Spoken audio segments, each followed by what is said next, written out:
we're making such fuss.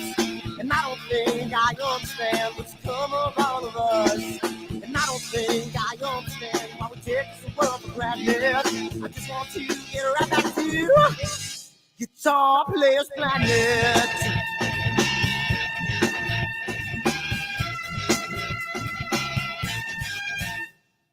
You see it in the papers, you read it every day. The riots and the fires going on in South LA. The muggers and the government, they're all wanting the same thing. They take you for your money, whatever else spring. Well, I don't think I understand why we're making such a fuss. And I don't think I understand what's come of all of us. And I don't think I understand why we take this world for granted. I just want to get right back to Guitar Players Planet.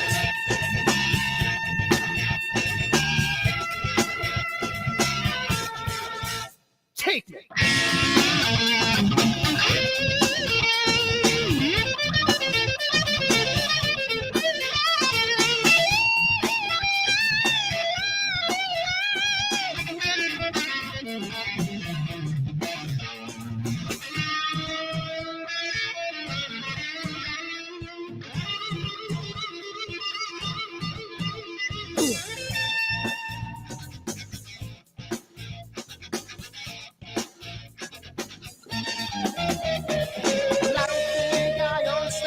Making such a fuss, and I don't think I understand what's come of all of us. And I don't think I understand why we take this world for granted. I just want to get right back to Guitar Players Planet. Guitar Players Planet. Guitar Players Planet. Guitar Players Planet. Guitar Players Planet. Guitar Players Planet.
Down by the water, maybe I'm the sun, maybe I'm a daughter when the music man calls.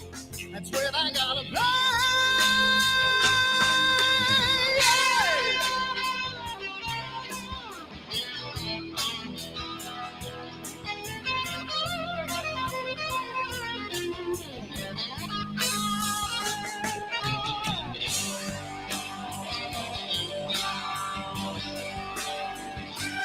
So I burn for the things I never had. I'm burning with hate, with love. Spin around, round. 'Cause as a boy I had a dream. Carry it with me today. Yes, I do.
Sunny skies, the smell of palm tree air. Looking back, I could never feel fair. The way the music has touched my soul, the way that the South holds its control. But I've got a new way to choose. I'm gonna start running back to the land of the new. Oh, na na na na na na.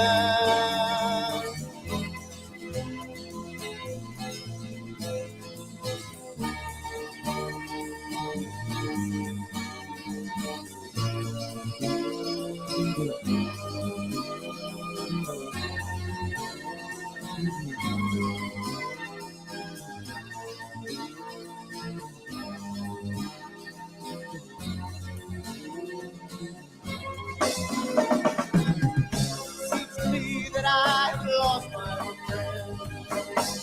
Got the sunset off the highway again. Then I get lost on a long summer day. I must go back before it's too late.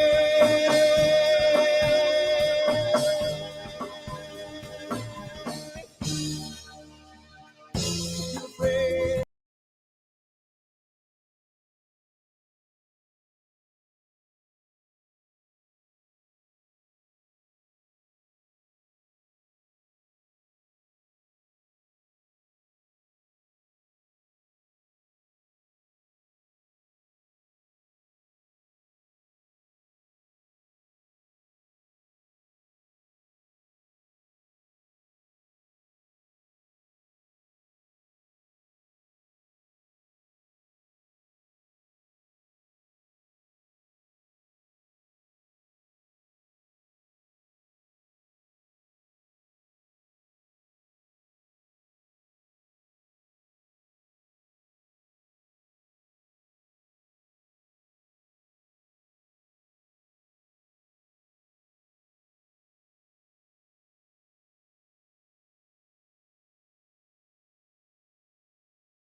I got it. I got it. Sorry. We'll do that all over again. How about that? You know what? I'll even throw the titles on and everything. We'll do everything all over again like it just never happened. So just rewind about, right to the end of the song and then fast forward to about 2 minutes and then you'll start seeing the show. So hello, everybody. Do apologize about the little technical difficulties, but it wouldn't be us if there wasn't any. So that being said, welcome to Friday night astrophotography chat. And we are here tonight. We're starting off the night with myself, Scott, and Jesse. Eric and Peter will be on their way momentarily. Both of them got stuck at work. We all got work, and we're all on different time zones. So at least most of us are. Well, us three are on the same time zone. So I mean, that's that's why we're on time and everyone else is late. That works. or yeah, I'll just go with that. I'll go with that. So they're never late. They arrive precisely when they mean to.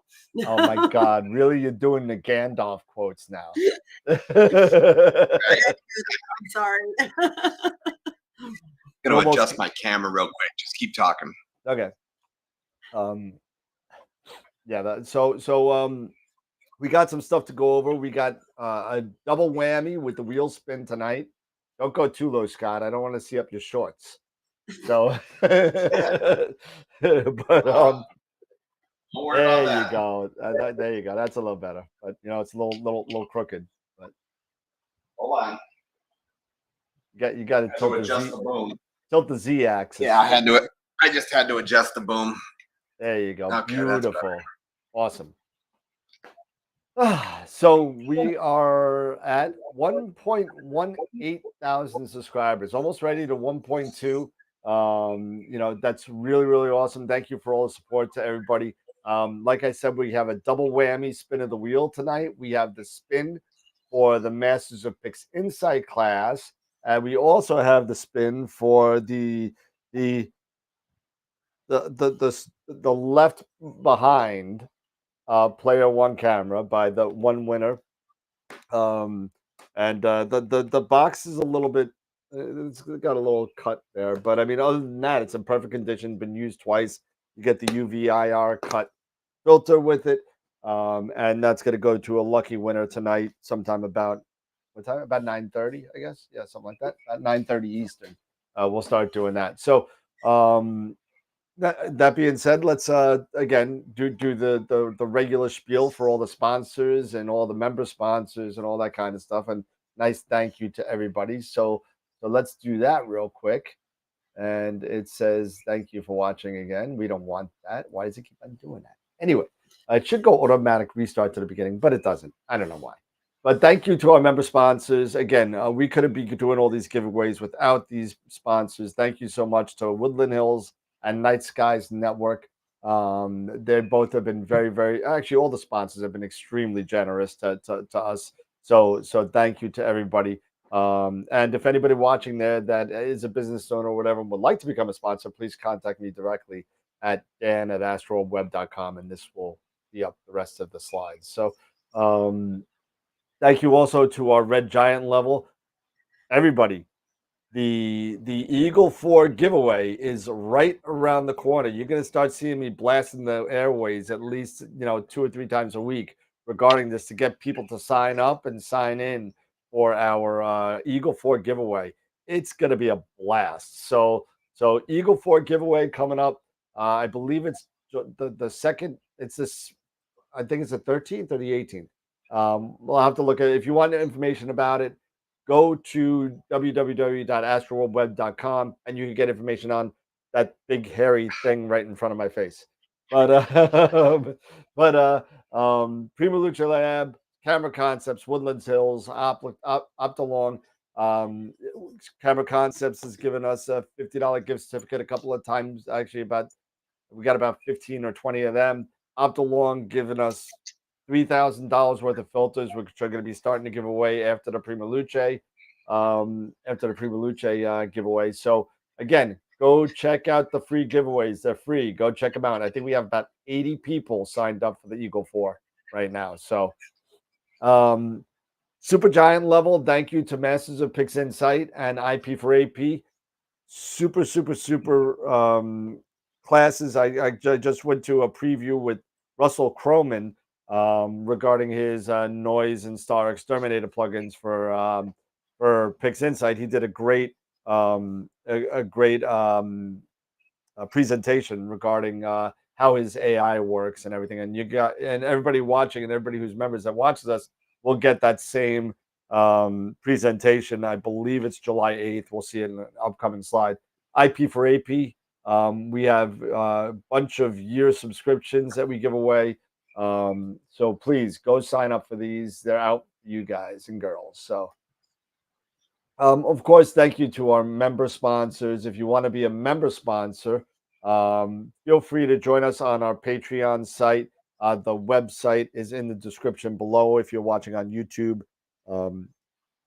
If you don't go to YouTube or you're not watching right now, feel free to go to our website. There's information on there as well. So John, Bob, Black Hole members are the ones that donate the most, pretty much. Thank you to those guys. Red Giant members, and all these couple of perks: T-shirts, polo shirts. I got to figure out something to do to black. I didn't think anyone was going to spend that kind of money, but for the Black Hole members, thank you for them. And all the members are super important. So thank you so much. And the shirts are gone. They're gone. They're in the mail. If you're in New York, you should have them by Monday, Tuesday.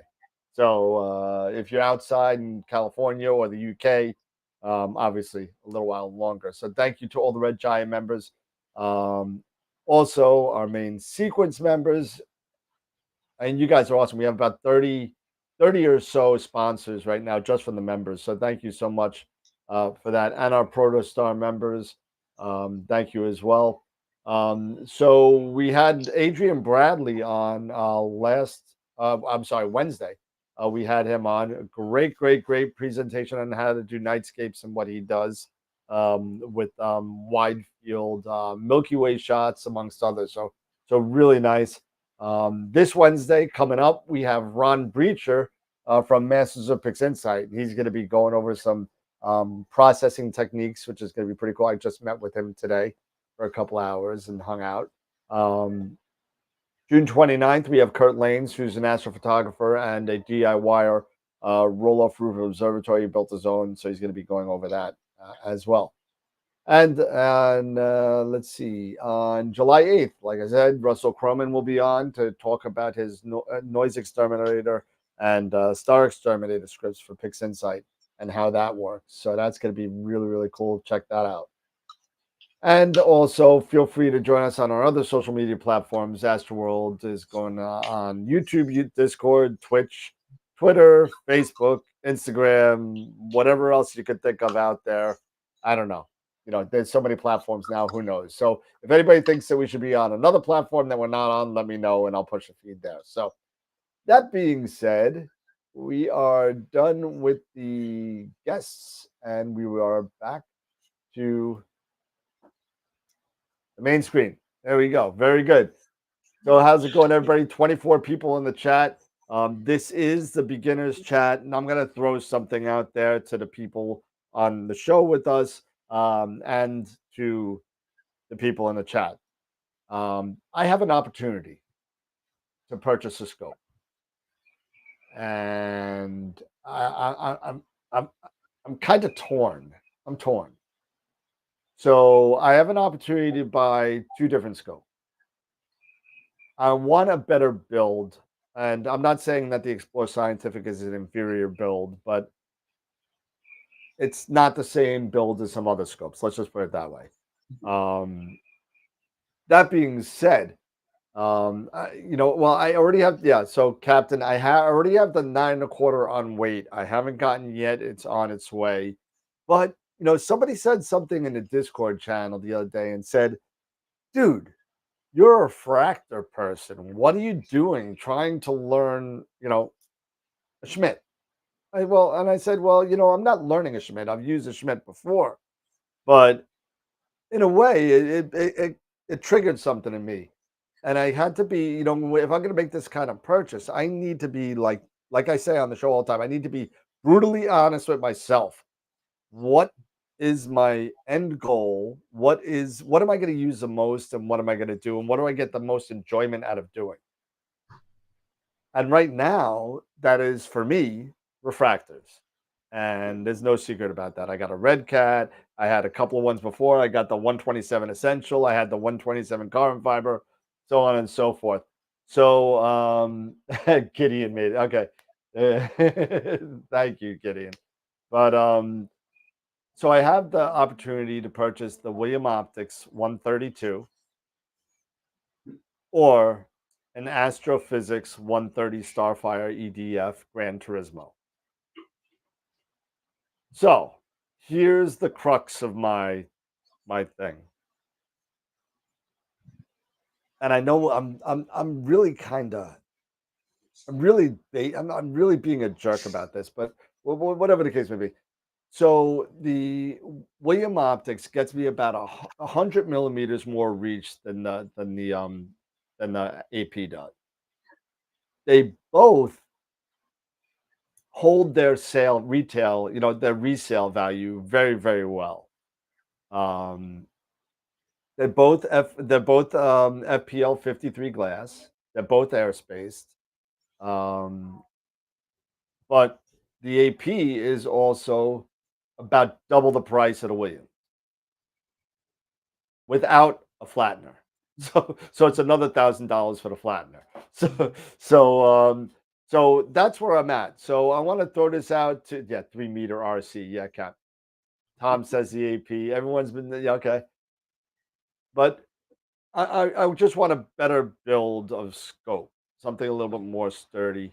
What are you guys' thoughts?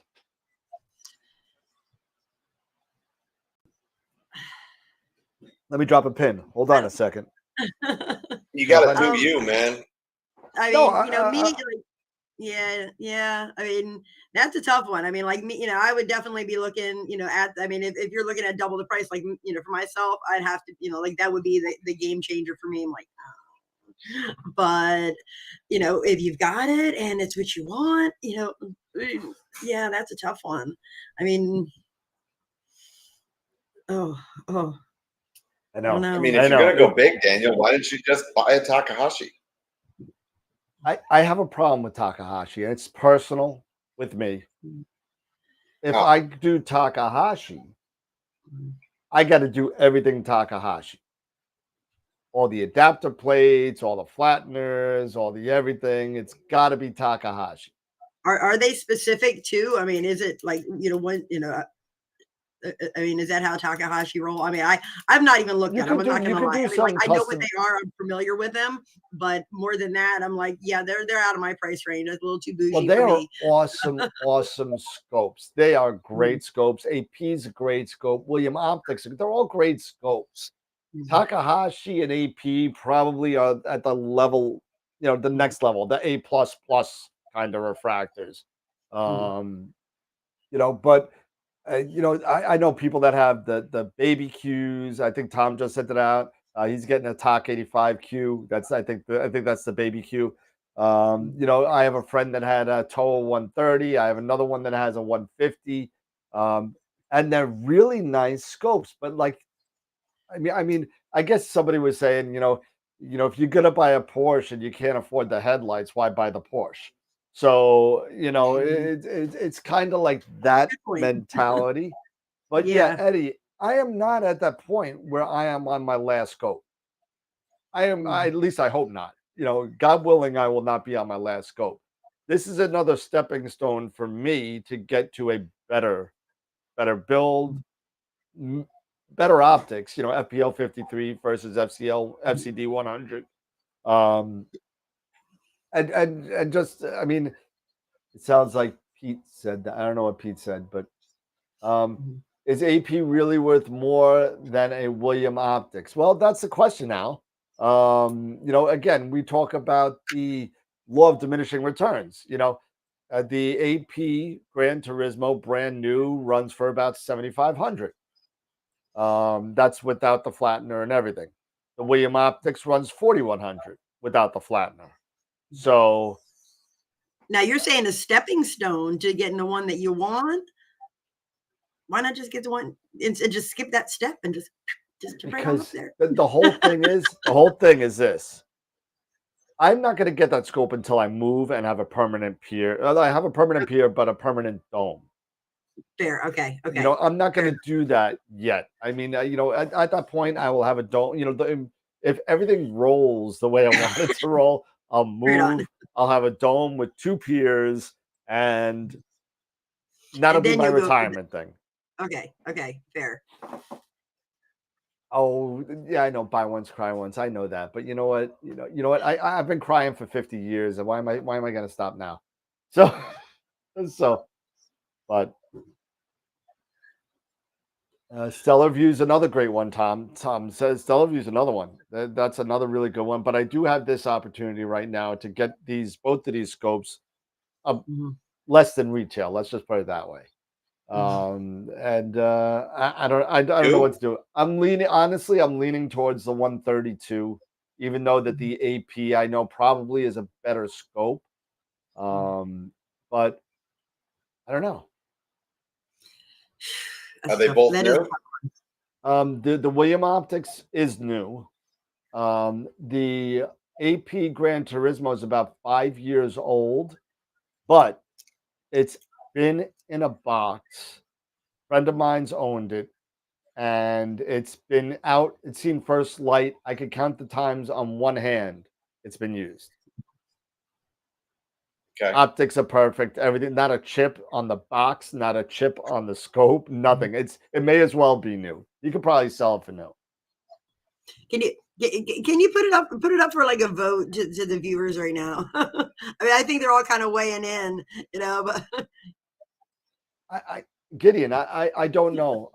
I did look at a couple of pictures from astrophysics owners with APS-C cameras, which is what I have. To me, I mean, again, they're JPEGs. You can't really tell really great detail, but from what I've seen, to me, I mean, the William Optics to me is, and I have FPL 53 glass in my 80, right?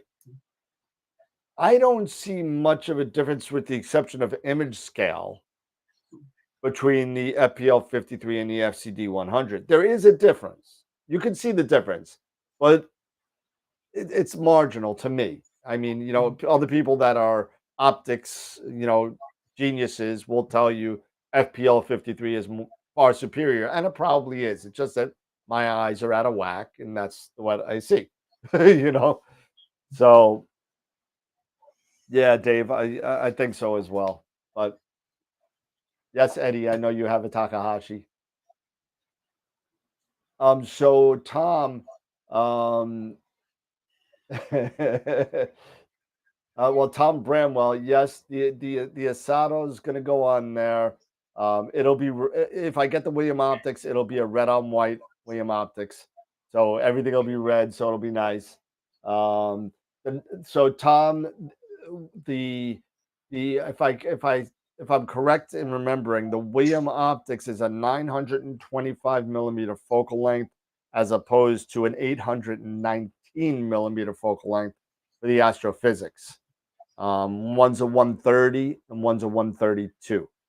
So one's 5-inch and one's like 5.2 inches. But yeah, at that point, focal length isn't really the issue. It would be optics. It would be the issue for me. Yeah, I would agree with you. I would agree with you. I do like the little extra reach. Also, I got to admit, you know, even though it's only, if you think about it, 100 millimeters is what, a little bit more than cropping area. you know, it's not a lot. It's not a huge difference. Thank you, Sean. You know, Sean from Visible Dark chimed in. Thanks. You know, I mean, I think I'm probably going to go with the William Optics, and the 668.3 flattener, which is a non-reducing flattener. I think that's probably where I'm going to end up going. So I'm sorry if the friend that's watching this is watching this. That's, you know, has the AP. But if you're still interested in selling, I do have a couple of people that are interested in it already that I've spoken to and try and have gotten some advice from. So nope, that's that. So that's my qualm. Does the AP have its own flattener? It needs to be purchased at $969 retail. What about the William Optics? William Optics needs to be purchased as well, but that's $648. Okay. And I could probably get it at cost. And I could probably get it at cost, which is going to cost me about $400. I don't know.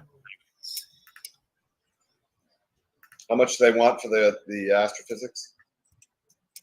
I can't say yet. He has not given me a real price yet.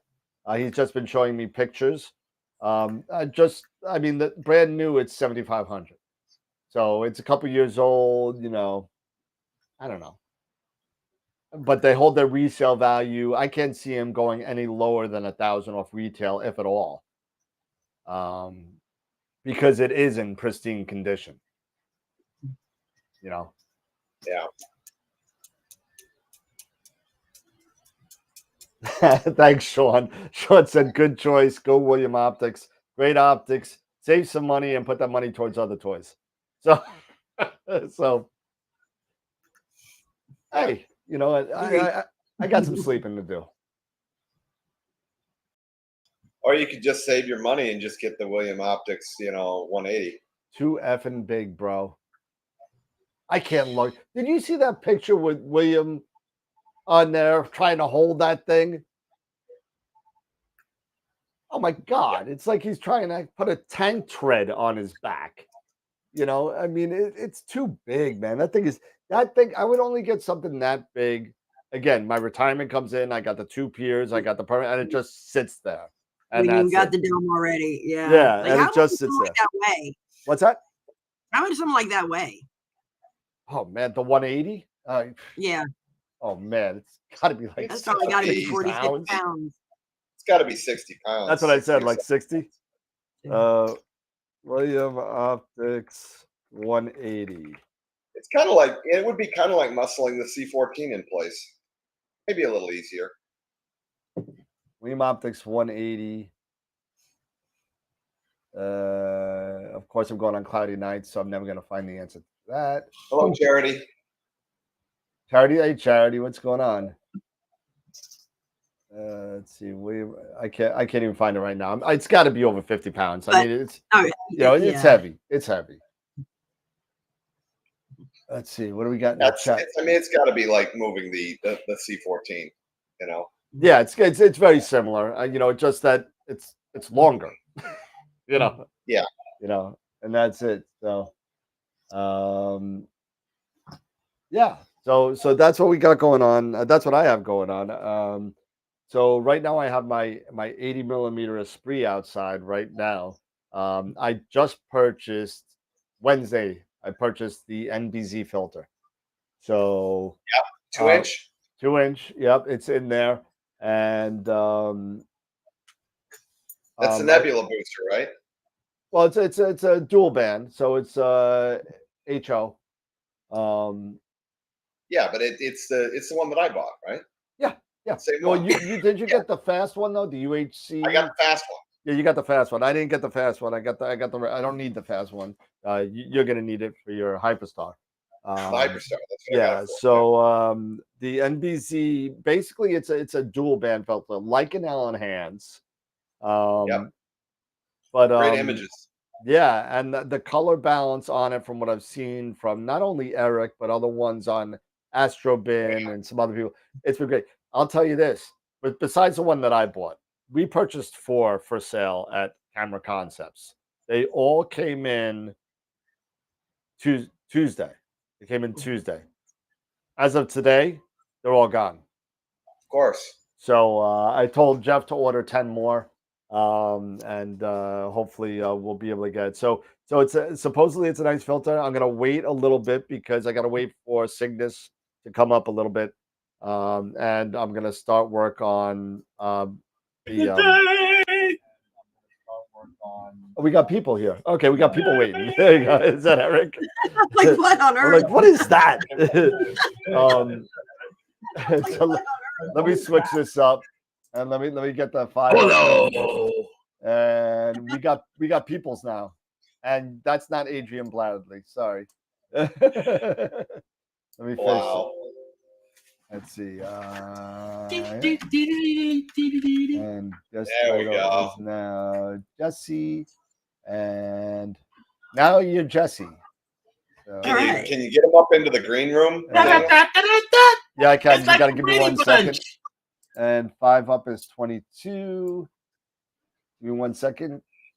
And come on, get there. And outputs. And there. I'm getting used to this. And 22. And okay, now everybody should be in the green room. There you go. And Jesse Good evening, needs to good be. evening. I got to slide your title over a little bit. What happened there? So Jesse title, edit, and pan X. Let's put that. There you go. And a little bit lower. There we go. Beautiful. Awesome. All right. And Pete leaves. There you go. What's up, Beck? I just took off my Dune shirt to put this on. So just so you know. And what do you got there? What is that? What is that? What is that hat? Here's the mod. Oh, ObsTech? ObsTech? ObsTech What's ObsTech? Is that a remote observatory? in Chile. That's what you've been working on. Okay. Getting a little free advertising, putting it out there. That's all right. Some That's cool. shameless advertising. That's like placing the Coke right in front like this, you know. Oh, Al. You know why I'm wired today? Because he just got home from work. I just got home from work like a half hour ago and ate.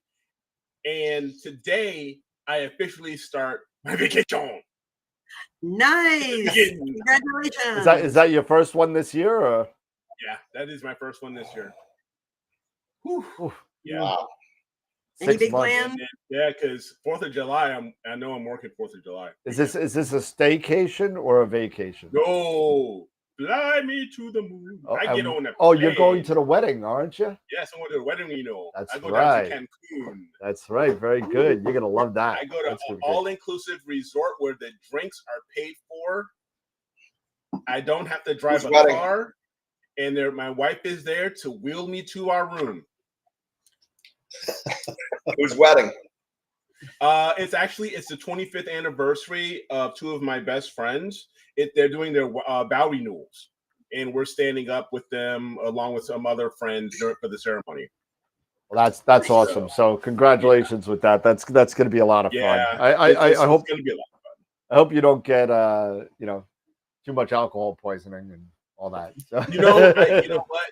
Honestly, I won't, because I don't drink at all unless I'm at something like this, or like AstroWorld's, or like my wedding. Wedding or something. I thought you were talking about. And then it's a train wreck. Yep.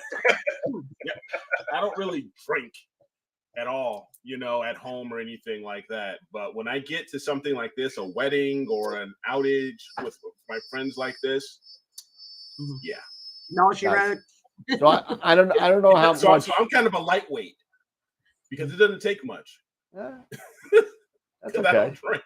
That's okay. You got to pace yourself as you get older, Eric. You want to pace yourself, because those 8-hour hangovers or 6-hour hangovers that you used to have, like when you were 18, you fell asleep, you woke up the next day, and you ran a marathon. Oh God. Yeah, and now as you get, every decade it gets worse. So once you hit 50, and you have those hangovers, are now for me about 36 hours now. So I'm completely worthless for one full day and then half worthless the next day. So I heard you guys, because I was actually listening. I was listening in, of course, because that's what I do. I spy on you guys. That's okay. So, I saw you. Yeah. So I was reading. So I was reading some comments in the chat and listening in. So you have a choice to make, huh? I do. And you know what? And Pete, I'm sorry. I'm probably going to go the other way. I know that the AP is I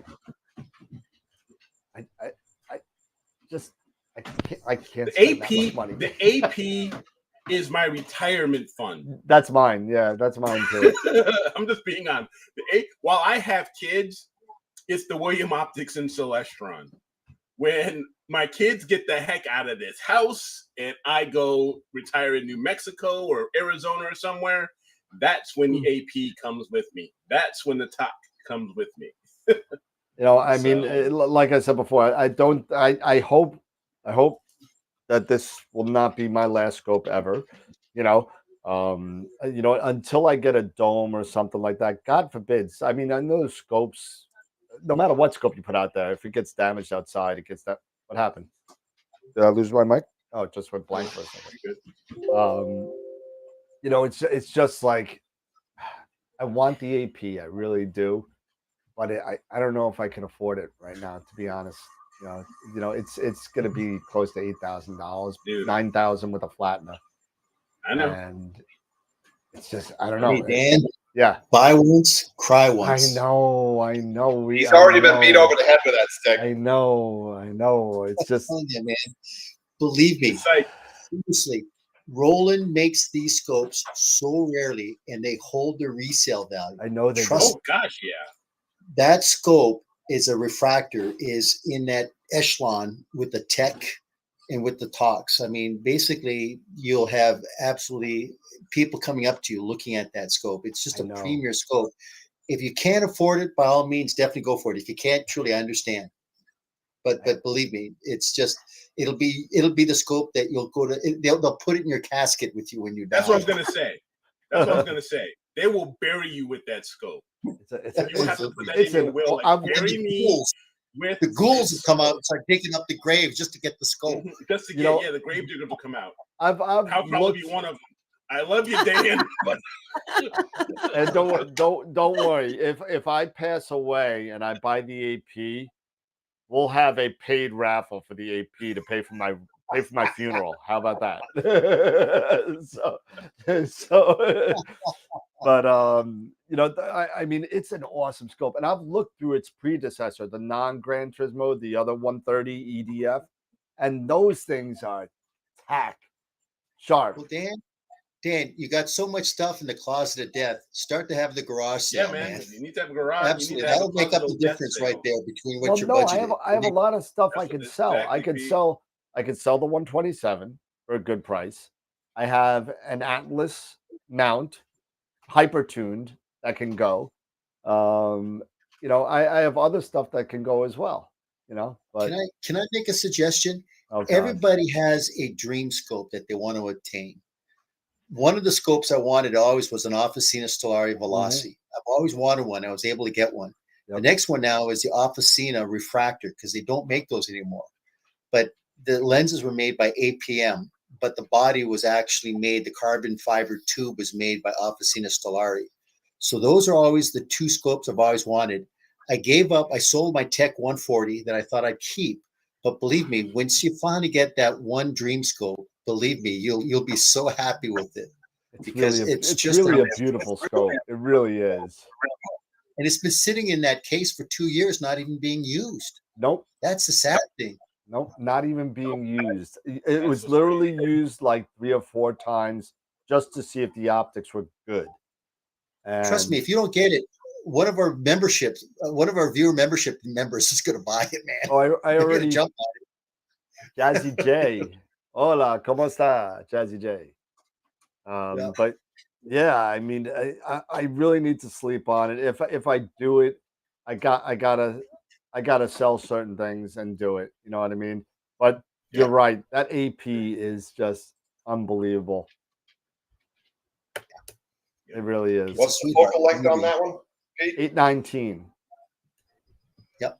It's just a perfect vocal length. I mean, it's just a really nice, and as I said, when you get into that 180 millimeter, trust me, man, those become beasts. That wasn't even contention. We were talking about it, but I was like, there's no way I'm getting a 180, not until I get up here in a dome. Man. I mean, anything bigger than like a 140 or 160, that's when that has to go into a dome or a roll-off roof because they're just for me, affordable. 140, 152, I think that's the limit for me. If I'm moving stuff around. The 127's nice and light. And to be honest with you, the AP 130 is lighter than the 127 carbon fiber. Yeah. I don't understand how that happens, but it is. It's just the workmanship that Roland puts into those scopes. And I mean, the resale value, they hold their value. I mean, they really do hold their value. Yeah, because the 9 1/4 would go. I mean, if I probably wanted to, I could probably come up and not be 1 nickel out of pocket if I wanted to get the AP. Just pay for the flattener. Well, I tell you what, when do we have the online auction with the Closet of Death, guys? That's it.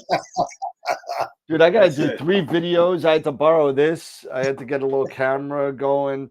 I could do 3 videos this weekend. I got to do one for the 100th episode of Global Star Party from Explore Alliance.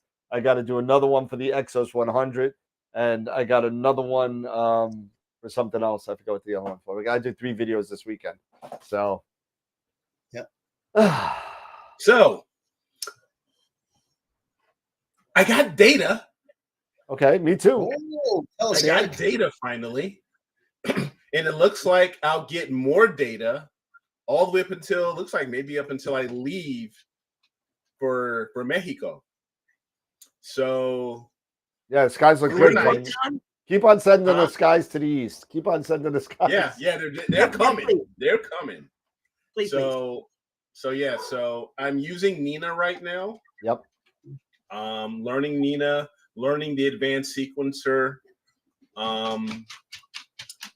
You know, thank you again to Patriot Astro and visibledark.ca. You know, your He's in the chat. videos have been so helpful to help me get this set up. But my problem right now is my Sim 60. I think I'm not 100% sure yet, but it's something up with my mount. The RA just goes nuts after 5 minutes. Now, would you And we've talked about this a little. did you let it run for that 20 minutes or so when you're doing the guiding assistant? Did you let it run? Yeah. You let it run for I've 20 read it minutes? run for about 15 plus minutes. Yeah. What is it doing? That's about 5 worm cycles worth, because Yeah, it's about 5 worm cycles. And what happens is, and it's really weird, it'll run, it's almost like it runs through a worm cycle because it goes about 5 minutes initially. And guiding looks fine. Numbers are like 0.6, around 0.6 or lower, or somewhere in that realm. Let me ask you a real quick question. Yeah. You know, I was thinking about this when we were talking about this afternoon regarding this is not a NITA problem. This is a PhD guiding CEM 60. Yeah, this is CEM 60. This has nothing to do with NITA. I just want to make that clear to the people that are watching. Yeah, this has nothing to do with NITA. There's a checkbox that helped me out in PhD guiding. And one, it says, I want to say in the guiding tab, and I could be wrong, but it's there. It says, use quick recenter after dithering. Let me fast recenter, calibration, or dither. Yeah. Yeah, that's checked. And that, wow, okay. And that's still doing that. He makes a mountain. It's like there's a mountain of RA. The deck dips a little bit, and the RA goes, and he's not dithering. Yeah, you know. And I started out, it wasn't dithering, and it went like nuts. And then when I was actually doing a session yesterday, on M27, and because I decided to do M27, and like I said, it starts and it's just really weird. I don't get it because it's like it's like hit or miss. You know, it's like 1 minute it looks fine and the stars are round, but the next minute they're all elongated and stuff. And that graph, it's like up and down, up and down. I'm like, and when you use the ASI Air, you have no problem. RA. Yeah, and it seems like when I'm using the ASI Air, it was fine. And the deck was no problem because I was thinking maybe it's a declination backlash. My deck is at about 0.3 or between 0.3 and 0.6. And that stays pretty steady. It's the RA. And here, I'll even share with you from my sessions from last night. So these are visual graphs that are from PhD log viewer. So I'll share my screen here. I'll be right back. I'll bring this up. So let me know when you see it. Yeah, give me a second. Let me make it. That's really small. Let me get it up real close for everybody. And I don't know how I can increase this or not.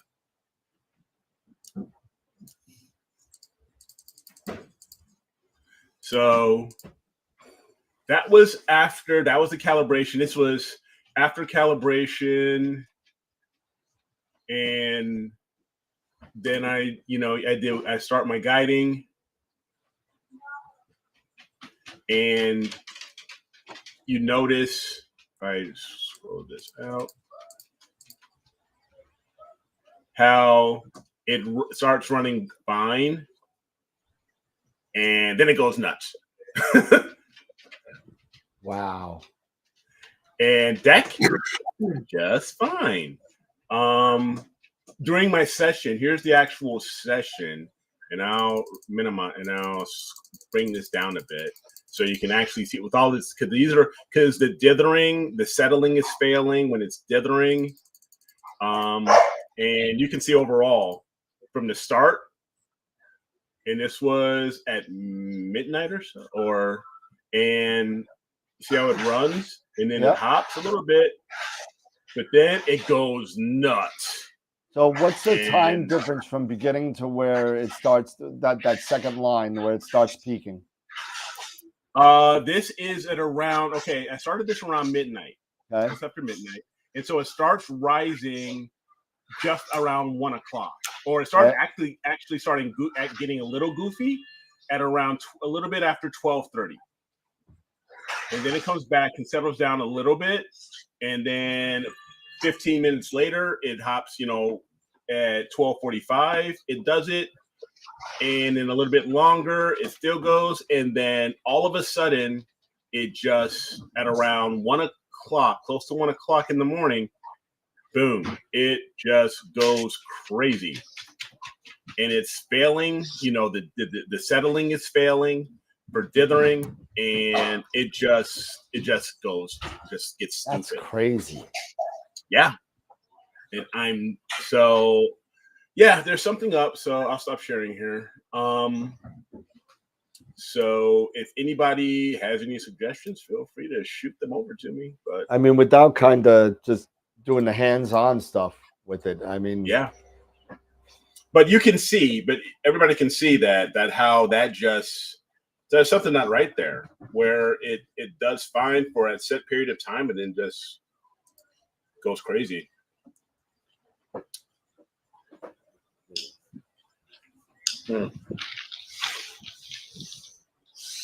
So who the heck knows? Deep Space Products. I don't think Deep Space Products even does. No, Deep Space Products did mine. And somebody asked me who hypertuned my mount. It was Deep. I got the. Yeah. They don't do it anymore. No, it's been. I'll tell you when I actually had it hypertuned, because I found the paperwork yesterday for it, and I still have it right here. Here's a Deep Space paperwork right here. This was actually done April 2021, so just about a year ago. But there you go. If you want the report from Deep Space Products and you want to buy the Atlas, let me know. But Pete gave me a good. I've actually read this guide for you, Eric, and Pete just gave it to me to send to you. So I'm gonna forward this to you right now, and Pete's really good on his fingers, it looks like. So Eric Watson, there you go. I just sent that to you. Right on. Sent right now. There you go. And this is really good. Open PhD guiding does some really good explanation of the analysis of RAN deck issues. Read through it. It gives you examples, what it looks like, and what are the possible things to fix it. So, okay. Did you send it over Messenger or? No, I sent the email. Oh, email. Okay, cool. Yep, I'll check. Yeah, definitely. So thank I'll Pete. take any. I can't take credit. Pete sent it, so I can't take credit for that. So. Okay. Well, thanks, Pete. You there, Pete? You just still here. Okay. You're like looking around. So yeah, I got something. I'm bouncing back and forth like a tennis ball between the William Optics and the AP though. I'm bouncing back and forth. Pete, do you have the AP on consignment? I'm sorry? Peter, do you have the AP on consignment? Are you selling it for somebody? Nope. Oh, this is the scope Dan's got through a friend of his. I see. Oh yeah, no, this is through a friend of mine that I've known for a long time. So he takes care of his stuff. So I mean, there's no issue. I mean, I've seen the scope, I've touched the scope, I've looked at the scope, I drooled over the scope, but it is in primo condition. There is no doubt in my mind. I've looked at the optics, and it's a 3-piece too, so that it's really great for travel. The case is only like 3 feet long. It's really small, and it comes in 3. You could take it apart. You could take the focuser off. You could, and then you just have the barrel and the optics. So it's kind of cool. Does it have an electronic focuser? It doesn't. It doesn't. I would either have to fit it with an electronic focuser or take the Asato that I have off the 127 and throw that on there, or buy something else. I can't see right now buying something else since I have a decent focuser. Just get the right flange and just pop it on there.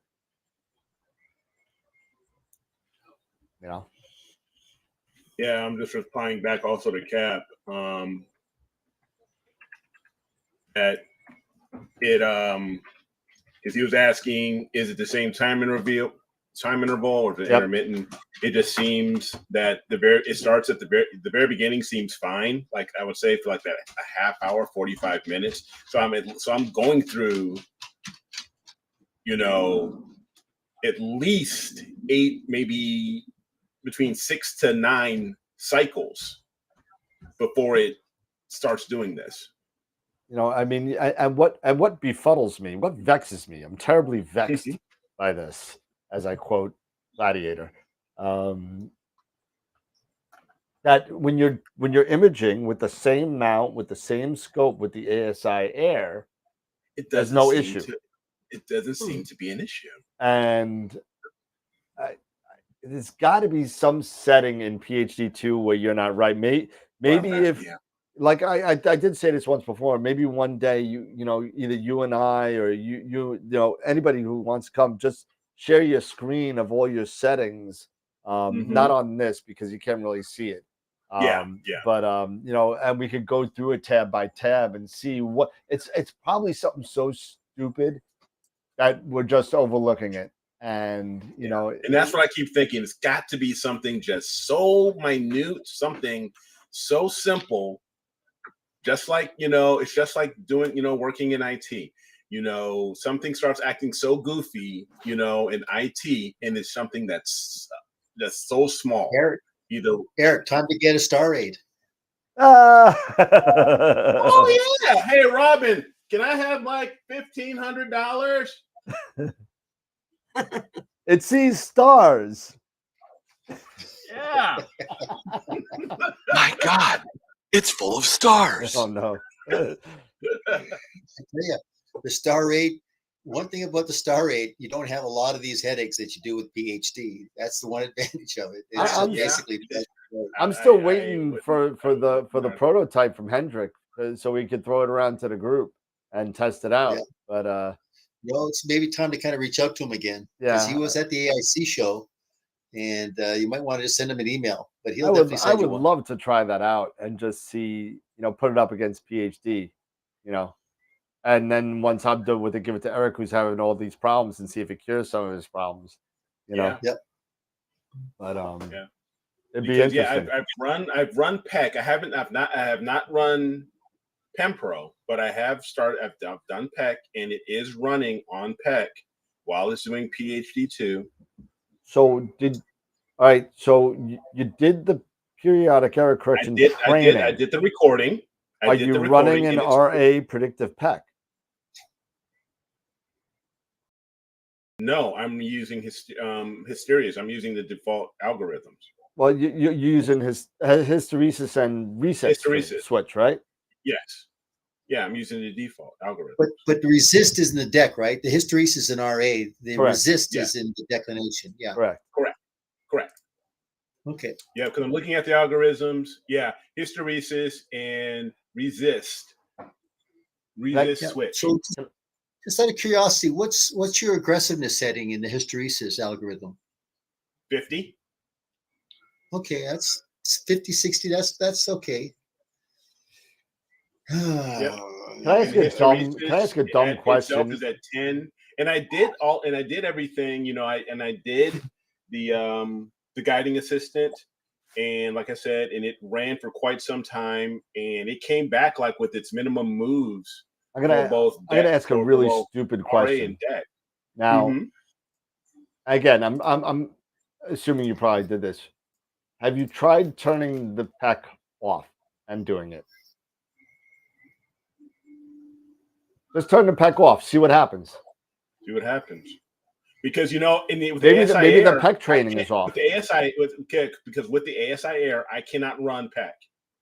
ASI Air and periodic air correction do not play well if you're running the ASI Air. Turn it off. See what happens.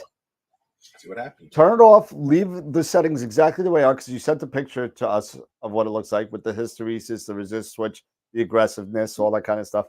I think you were at 70 or 80 on the deck, I think, if I remember right. As far as my aggressiveness, Yeah. I was at 70. I'm at 70. 50 on RA, 70 on deck. You know, so you know, I would tell you, turn it off.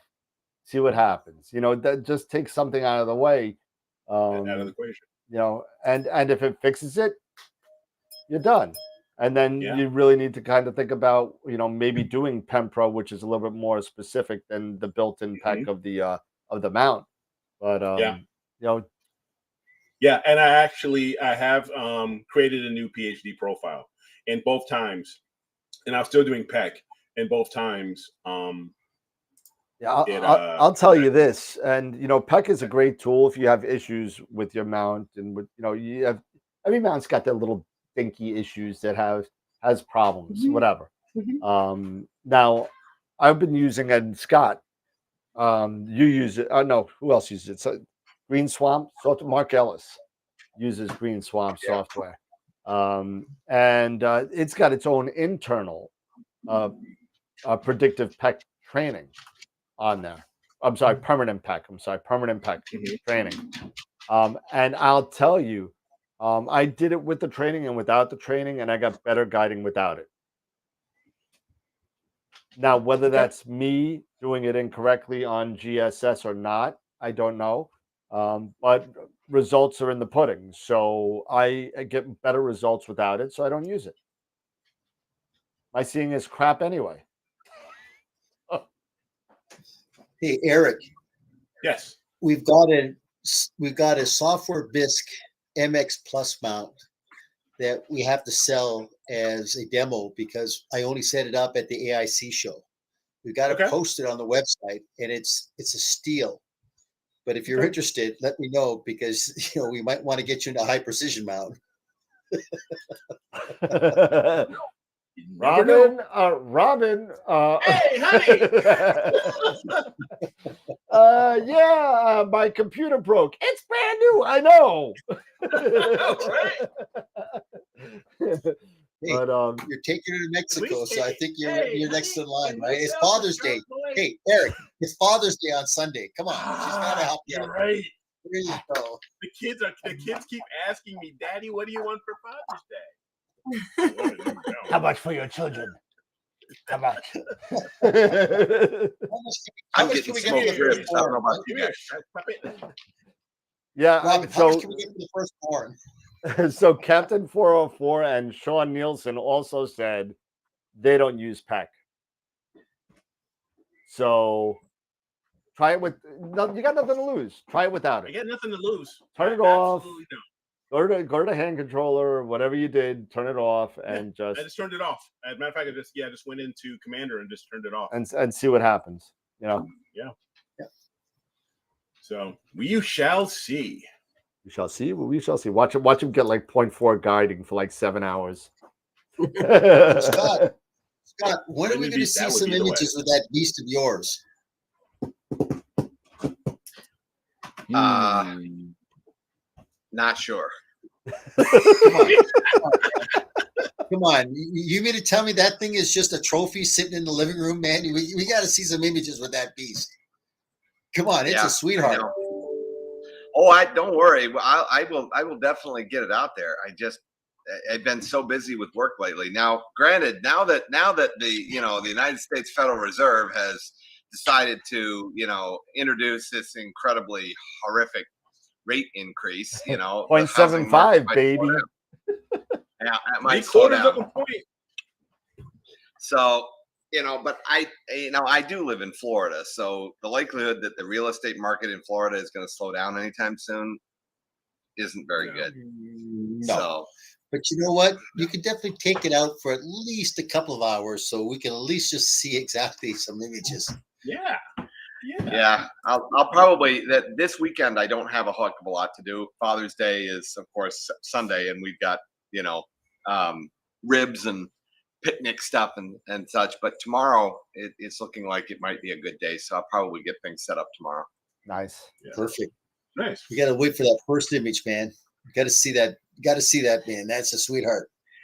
Yeah, that's one of the other things I've been noodling on as we're moving into the summer. Well, down here we've been in summer for the past 3 months, but I mean the heat index was 103 today. Yeah. Okay. Nice. Yeah, it was all right. I mean, we got the pool, we got the fans, we're good. So however, moving into this part of the year, down at 28 degrees latitude, I'm kind of wondering, what would be a good object this time of year to be looking for. Oh, are you kidding me? So, What kind of object? Are you kidding me? This is I'm June. I'm just looking for suggestions. Look at Scorpius. Look at Sagittarius. Scorpius, You got all Sagittarius, kinds of you're so low, man. believe me. You're so much further south than we are, man. You can grab those Absolutely. easy. You can have a heyday with the tail of Scorpius, even the head of Scorpius, or over at the teapot. You got all kinds of good stuff for that. If you could get that far, if you could get that, man, yeah. Heck, you got that 14. Grab M4. Grab a couple globs and. Oh, I'm telling you what. What about M16? Let's take a look at the pillars of creation. Yeah. Yep. Oh yeah, now there's a good one, Pete. That's one that I think I'd like to try. Is the pillars of creation? I think I could probably you've got pull that in. Corona Australis, which is another great. I mean, Yep. the dark clouds coming off of Cronus, Corona Australis. Absolutely, you've got all kinds of targets. I mean, I know. I get it. I understand. I'm getting a lot of crap on social media. About people wanting to see this and that. I get it's well deserved. I know. I get it. I do. I built that 2 years ago for you. Yeah, and there's been an absolute butt ton of craziness that's happened in those 2 years. I mean, it's just been insane. Absolutely. We're just now starting to, over the last couple of months, just starting to, take a breath, and realize and relax. So yeah, I'll get out. To tell you the truth, I might be picking your brain tomorrow. I don't know if you're going to be available, either any of you for that matter, but it's been a while since I've actually even fired anything up on this thing, so I'm a little rusty. Yeah, you're gonna have to get reacclimated to everything. Yeah, exactly. Tell you what, Exactly guys, right. let's do it right now. Come on, let's do it right now. What do we got to do here? Right now, yeah. This will be a 4-hour show. Good God. The first time that Daniel and I we started digging into it when I still had the Celestron mount, the CGXL, and we were trying to figure out just how to get the stupid thing to work correctly and focus. I mean, God, remember the nightmare that we had with focus, Daniel? Yeah. Good God. That was just awful. And then, we finally gave up on the ZWO focuser and went with the Feather Touch, and that fixed that problem, thank God. And then we had the problem with the OAG, and using that little tiny stupid OAG, and we went to the big one, your lead on that, Pete, and that fixed that problem. So I'm all about it. I've got some time tomorrow. I'm probably going to hit the sack early today because it's been a long day for me. So I'll be up early, and that'll give me plenty of time to get things, set up and so on and so forth. But I gotta do a quick shout out to a member that I just saw on the chat, Mike. Thank you. I threw out a request on the Discord channel, asking, I want to get a shot of this planet lineup next weekend. And yeah. I have a full frame camera, but I don't have a lens wide enough to fit everything without doing mosaics or whatever. I don't want to do a mosaic. I just want to do one shot. So I figured it out. So I need a 14 millimeter lens to do this, even with a full Rent frame one. camera. What? Just rent one. I'm renting one. I'm renting one as Huh? it is. I'm renting Rent a one as it lens. is. So so one of the members on the Discord channel offered to send me his 14 millimeter Samyang Oh, Yeah, you mentioned and it'll be here on Tuesday. So thank you. I gotta send props out to Mike. Thank you so much for the loan. It's a loan. I'll get it back to you right after. But you know, again, thank you for sending that to me. That was really, really nice. And this could be. Speaking about that, did you see today's APOD I did with not. the planets? You should take a look at it. It's pretty impressive out of Chile. It's really impressive. We got all the planets all lined up in there. It's the planet parade. June 17th. Good morning, planets from Chile. Yep. Mercury, Venus, Mars, Jupiter, Saturn. Okay, so let's see. I could share this real quick. Here you go. This is the APOD, and I gotta say, you know, for an APOD, sorry. Show how many planets you can get in one shot, though. I mean, that's the whole point. Well, now, I mean, you'll be able to get one more if you take long enough of an exposure, if you can figure it out. Uranus is in there somewhere. Uranus will be in there, yeah. And on next weekend, the moon will be in there somewhere. So it's going to make it even tougher. So it's going to be an interesting shot. So it's somewhere about 4:30 in the morning on next weekend. So that's what so I'll be getting up at like 2, and then I got to drive out to the South Shore to go. What day is that? Fire Island. What's Your that? buddies. What's You that? go out to Fire Island to see your buddy? I'm not going that far south, but What day is that? What more? I've seen it, but I haven't. It's like the 22nd to the 27th, somewhere around there, where they're going to be kind of, you know, all together, with the moon and Uranus as well. So thank you to Mike. Thank you so much. So. I have to share something. We had the strangest weather today. On Wednesday, we're at 96 degrees. Today is 65 degrees. It's more like a fall day out here in Placerville. It's unbelievable. It's unbelievable. We got like a very slight wind blowing in between 3 and 5 miles from the west to the northeast. But for June, this is just uncanny. Is that the last 2 weekends we've had rain. It's only been like about maybe no more than about a half an inch. But it's just bizarre weather out here because the rest of the country is sweltering, and we're here in this kind of crazy weather where we should be up in at least the 90s. But I'm not complaining. Yeah. Hey. Yeah. My mom called me, you know, earlier this afternoon. She was saying the same thing. You know, up in New York, upstate New York, you know, they were the last couple of days they've had weather in the high 80s, low 90s. And she said that it's like in the high 30s, low 40s right now. Yeah. Like, what? You know, that right there, I don't miss that at all. Nope. I hear you. Hence why we want to move out of New York. So Yeah. That's right. So yeah, Paul was asking me if there was, you know, with all of the guiding stuff, was there a meridian flip? No. There was no meridian flip at all during the session. Right now, the way everything, I guess right now with this time, you know, the way the time is, I don't need to do a meridian flip, at least on this target. Yep. Sean hit the point, you know, nailed it pretty hard. That you know that if it was a hardware issue, if it was gears, or if it was grease, or if it was dirt, you know, that it would be affecting it in both systems. You're not seeing it with your other systems, so that's got to be a software issue. It is. Yeah, so that's why I'm going to turn off off back. hardware.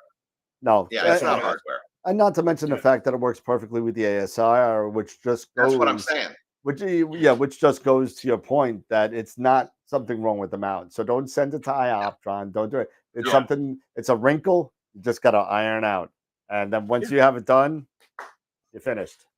Yeah. And then I can just move on. Oh yeah, and Paul, I've had auto guiding. I'll have perfect guiding until the flip, and then after the flip, some nights it'll just be like, all right, well, I'm done. Yeah, I have had that. I've had that even with the ASI Air. It does happen, and after the sometimes you flip, gotta reverse the deck guiding and all that kind of stuff after the flip. But it should be kind of standard whether you got to reverse it or not. Now, do you recalibrate after your flip? No, you don't. Okay. I've recalibrated in a month and a half. Wow. Okay. I mean, I've been He's on a shooting pier. in all fair. And I'm on a pier. So so am I. Yeah, so is he. But I make it a practice kind of since I've spoken to Pete, I make it a practice to kind of calibrate whenever I kind of switch projects. But I'll still calibrate at the same point of the sky. So I have it set to almost due south. I think it's 165 degrees south at about 42 or 43 degrees north. So it automatically goes to Nina. You could set it to an altitude and azimuth, as opposed to you don't want it set to right ascension and declination because you won't be able to use that all year round. So if you set it to an azimuth and altitude, it'll always go to that azimuth and altitude. It won't follow the declination around. Gotcha. So once you do that and you have it near the meridian and near the celestial equator, and like Pete preaches all the time,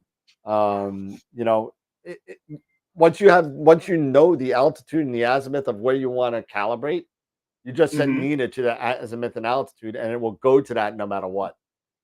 Gotcha. That's good to know because you learn something new every day.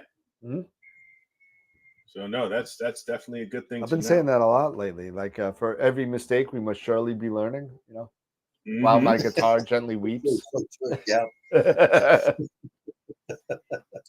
Well, we got a double whammy tonight too. We got a double whammy on the spinning wheel tonight. Oh yeah.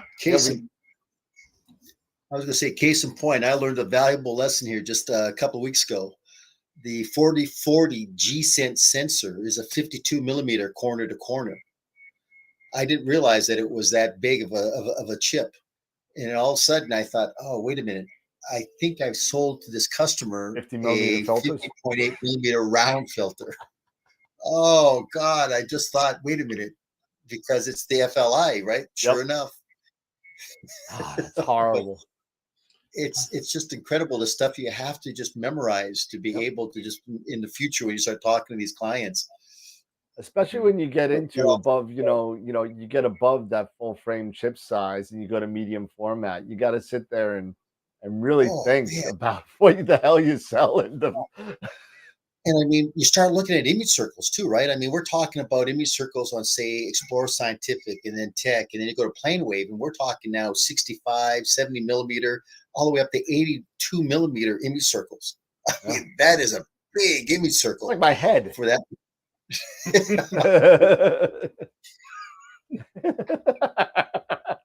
Like I say, what camera chip is going to be able to accommodate that huge chip size? Dude, the camera chip is like this big.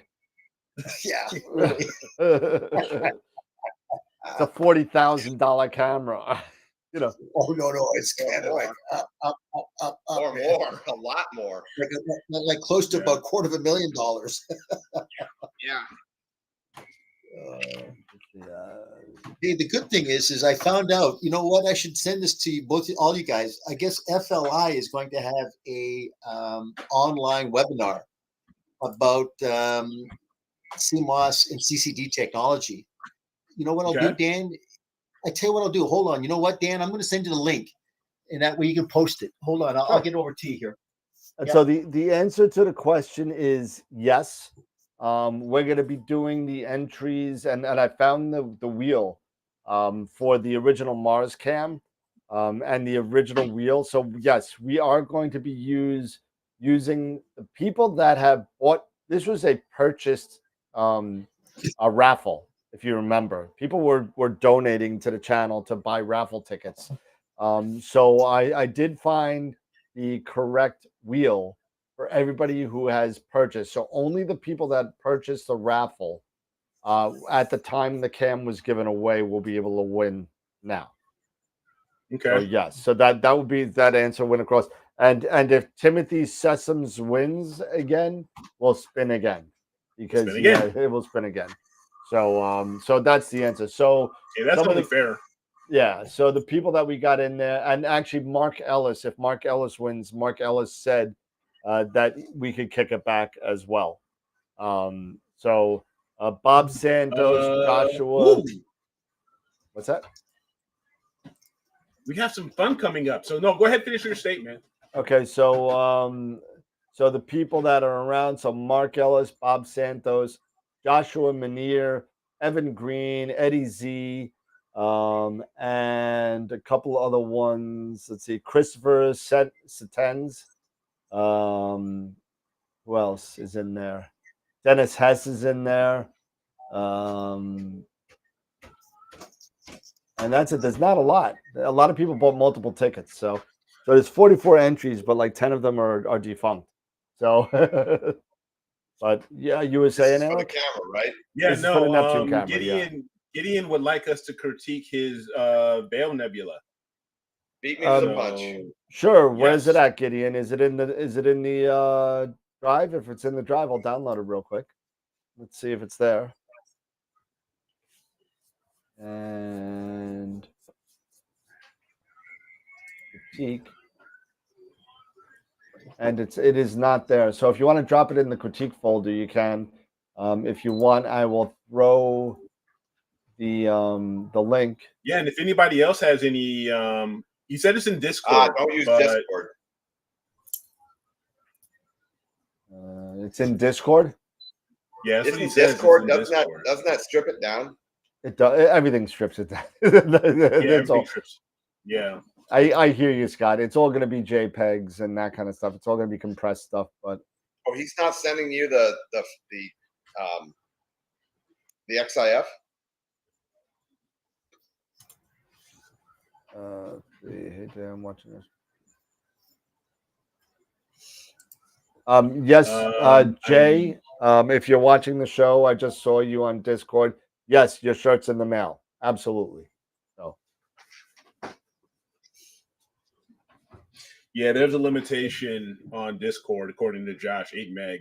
Yeah, 8 just megabytes. you know what I'll do? I'll just drop it in the chat right now. Oh, okay. Gideon's not at home to grab the actual. I literally XIF. just saw it as I hit enter. so Well, that makes a difference.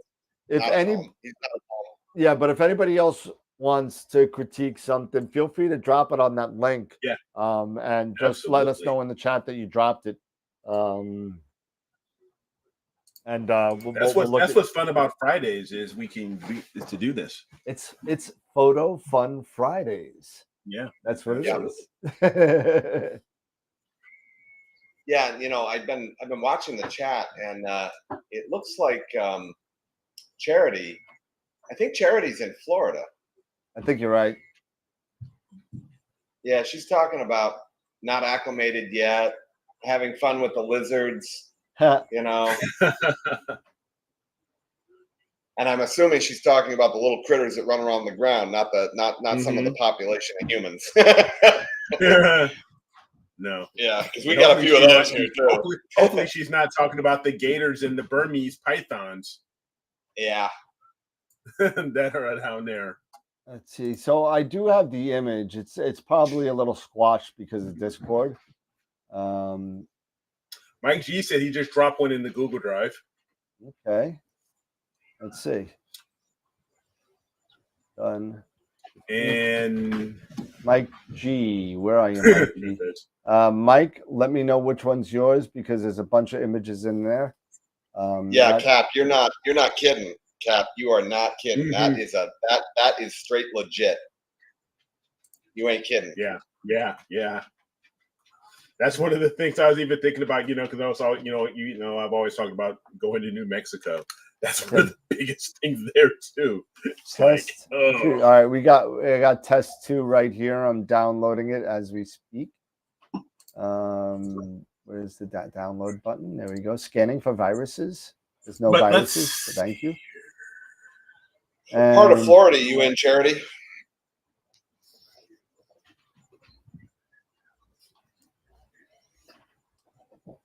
oh, here's Gideon's. I got it. I got it. It's not too bad. All right. That's So first things first is we got this one. Yeah. Okay. Oh, somebody feed the dog. We got this shot here. Can you guys see it? Actually, I'll switch to live. There you go. There's the There live. we go. There we go. There we go. Okay. In the green Is that room. the butterfly? In the green room. That's the butterfly. It looks like the butterfly Yeah, to me. looks like it. Sidar's right there. Yep. Yeah. Like that. Yep. It's a butterfly. All right. The So Sadara region. what's that? The shadow That's region. what- Yep. Yeah, the Sadara region. Let's see. Let's move in a little bit. You got some No, nice. that's Got good good. detail. How do the corners look? Yeah, That's some nice. Yeah. whips. Look at the resolution. How do the corners look, Daniel? Look good to me. Look good. That's a Not that's a bad. good Right image. there. Looks very Yeah. good to me. Yeah. Yep. Just a little bit of gradient up in that one corner. I Man, don't- stop right there, man. No, go back down. Go back down. Look, man. Yeah, look right Right there, there. right there. Zoom in on that. Right there. Look at that. Wow, look at that.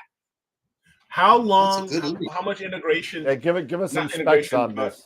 That acquisition. How long was the? How much See, you acquisition know what time? though? I don't think that this is gradient up here. No, I don't Because think it's it is down either. here too. Yep, that's not gradient. I think that's reflection of reflection nebula or something, because this I don't think Yeah. is gradient. No. But I That's- love this. I love these. I love this. Yeah, I area. know. Zoom in on those. Look at that. Look at that. Wow, look at that. Yeah, that is beautiful. Look at how sharp. So Scott, this is Yeah. what you could be shooting with yours, big old beast. When are we going to do it? Yeah, Mhm. yeah, that might be a good choice. What's the focal range on that? All right. That's what I was- that's what I was show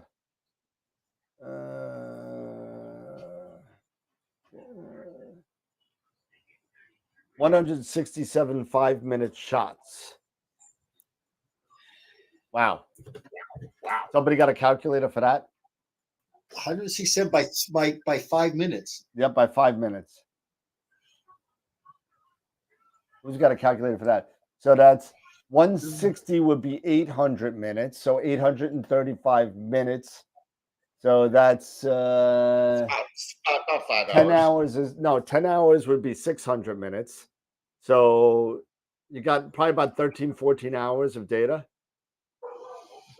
How many? Wait a minute. How many minutes? You had about 14 hours. 13.9. Yeah. 167 5-minute shots. Oh, I heard you wrong. Yeah. 14 hours. That's the NBZ filter in Bortle 6.7. And that is why I love that freaking filter. And that's why I bought it. Me too. That 10 nanometer bandpass transmission, I mean, you can't beat it. Nope. It's a great filter.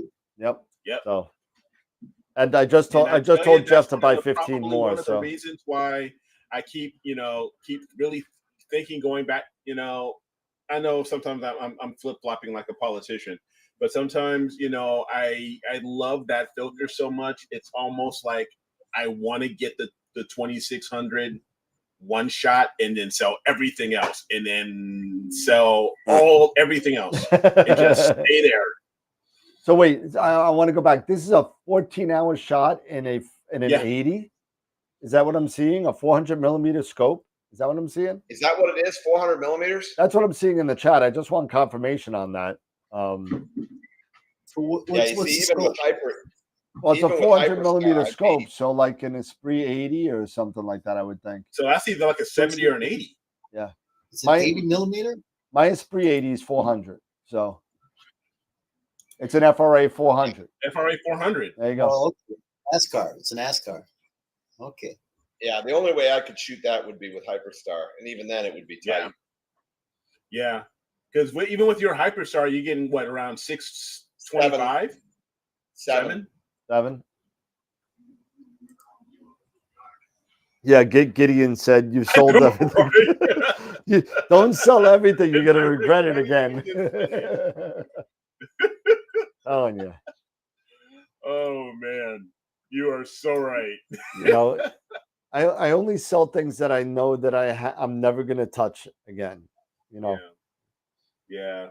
I have God. 5 mounts now, and one's just sitting around doing nothing. So It's like, gosh, yeah. you know, I still beat myself Yeah. up I have on 5 those, mounts. on those William optics. I got one 5 over here. mounts. Hold it. 5 mounts. I got one on the pier. I got one in a box. I got one in Oh, storage, and I got 2 in the living room. And that's the point. How Dan, did Dan, you Dan, sell a couple of them. Keep 3 mounts. Sell 2 of them. Get the AP scope. Come on. Have the garage sale, man. You got to kind of thin out the herd. You got way too much, man. Well, there's And- different yeah, weight man. classes. There's different weight But the classes. problem is, you know what? When it comes to mounts, you'll only use no more than 2, maybe 3 mounts at the most. You won't need 5 mounts. How many? Here's the here's the question. It's like, are you planning on like setting up some Museum? star party, like solo star party with like all these mounts, and Well, you have enough scope to match the mounts. You have 5 scopes to match well, the mounts. let's think about it. I have one on the pier that doesn't move. That's the EQ8R. That stays there. Okay. Okay, that will take anything I can put on top of it. I can put myself on top of it. It would be fine. And I'm a fat, you know what. So that's that. Gideon, you are so right. And then I got going down the list. I have 2 40-pound weight class mounts. I have the Atlas, which I'm trying to sell, and the EQ6R. Okay, that's fine. The Atlas is a little bit older, but it just was hypertuned last year, and the thing smokes. It's perfect. Then I got the EQM35, which I use, which I'm probably going to end up selling because I didn't like the way that it performed in Cherry Springs. I literally threw out probably about 30 shots, 32-minute shots throughout the course of a night. 5. And it was just because it would just the tracking just isn't great. And yeah, it's $1,000 mount. It should be better. It just didn't. And all I had on it was the Red Cat setup. I'm sorry. Yeah, the Red Cat setup. Yeah, I had the Red Cat setup on it so it had the Red Cat, the ASI Air, the EAF, and the little mini guide scope, and that was it. So I mean, I was no way near the weight limit. So that's fine. And then I got the little baby. I got the little baby mount. I got the 11-pound iExos 100 that I use for my camera, and that's it. And you heard it from Dan. He's going to be looking at the harmonic drive mount next. So that's going to be 6. So do you really think that somebody needs 6 mounts? Hold it. This is the question to the viewer membership. Do I hear Pack Rat? I hear Pack Rat. I see Pack Rat. I see the closet of death. We want to see that camera in the closet of death. We want to see what closet of death. Astro Horde TV. Astro Hoarder. That's great. Yeah, I mean, if you sold all those Gideon is mounts, so right. It's so You sold funny. all I those sell mounts. everything and I regret it. Dan, I tell you, Dan. doesn't sell a thing. He just shoves it in the closet of death.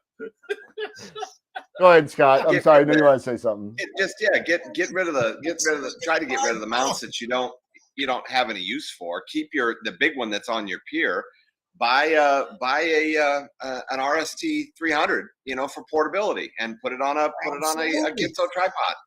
That's all you need, and Dan. that'll hold every scope you can imagine. Portable. Dan, get rid of those 3 scopes and just go with a harmonic drive mount, like Scott says. You'll have only 2 mounts. What you gotta do? What do you say? What do you say? Tonight on Astro Intervention.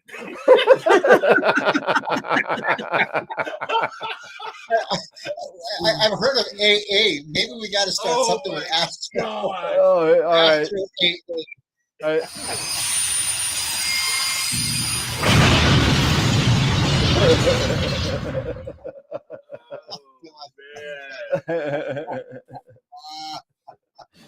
Dan, we're here today because we love you. And we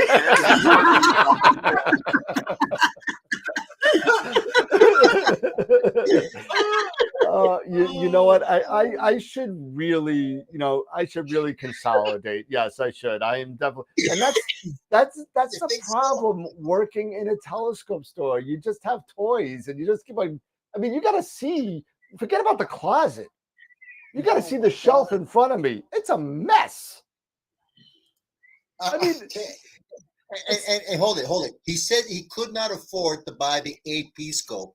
Trust me, Dan, you got more stuff in that closet of death that you'd be amazed to see if you sold. You can afford that AP scope, no problem.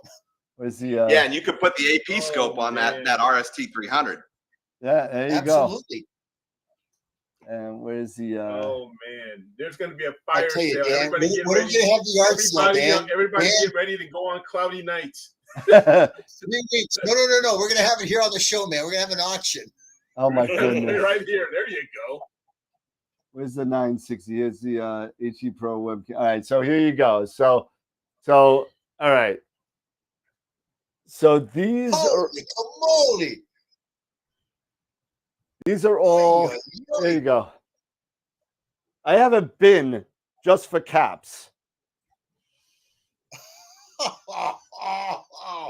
Miscellaneous. You are a hoarder. You are a hoarder. Oh my gosh. Well, at least he's a well-organized hoarder. I was just thinking that, but he's got everything labeled. Yeah. I don't know. I don't know what's in that one, but You don't know what's in that one? this But one. we're keeping it. I don't know. Something's in there. Not sure what's in there. And then you got. Oh God. Oh my God. Oh. Oh wow. Oh my God, Dan, you are a hoarder. You are. We got Gosh. you on that show on TV, man. And Look at that. And you know what? there's my You know what amazes- there's my Teleview eyepiece case up there. Jeez. And you know what? And Golf clubs. Dan, yeah, man. It's just like, oh my gosh. Because you live in New York State, man. You live in Long Island, so your place can't be that big. It's Dude. just like, and you've got all that in there. I am in a room that's probably 10 feet by 6 feet. And I share the room with the laundry room right here. That's the laundry room. And there's Oh the, my there's the goodness. famous iXos right there. That I gotta do a video on. But What's in the box? that's the iXos 100. Hey, look at the martini mixer there. Look at that. I like that. Martini shaker. It's empty. Mhm. But but yeah, I mean it's oh, wait, there's more. Hold on. There's more here. Wait, there's More? more? Wait, there's more. There's more there. Oh wait, no, hold on. There's more. Oh, It's wait, underneath. There's more. Oh, It's, this it's is a underneath. commercial in the making right It's now. underneath here. Oh my God. Oh my gosh. And there's more. Oh wait, no, wait. There's more behind He's got too. the little- If the you hard go case, the hard behind, there's case. another This case is down there. You can't see it's dark. Eric, Oh look my at this, gosh. Eric. I'm looking, dude. And He's a hoarder. and there's He's an more. Astro It is, hoarder. man. There's Man, more in the he's a living room. hoarder. Hold on, I don't know if you could see it, but in the hallway, Gideon wants to know: Is there any of your Astro stuff in the laundry room? there is. Oh Look, my gosh! see, I got all of my covers here. Oh, Hold on, there's like adapters and cable management lenses and a whole bunch of crap in here. But yeah, so room. Mhm. Hey, Dan, from now Jody on, when I says need you to can order start your precise own. parts, You can I'm start gonna your own talk to you shop, first. man. what was that? Well, I think technically, I think that's what he's waiting to do. Check with you first. You think so, Yeah. Scott? I think he's got enough. He's got enough inventory in there to do it. Mm-hmm. Yeah, well, That's wild, man. That is wild. I mean, if you think about it, all you really need is your big scope for your pier, and a nice portable rig.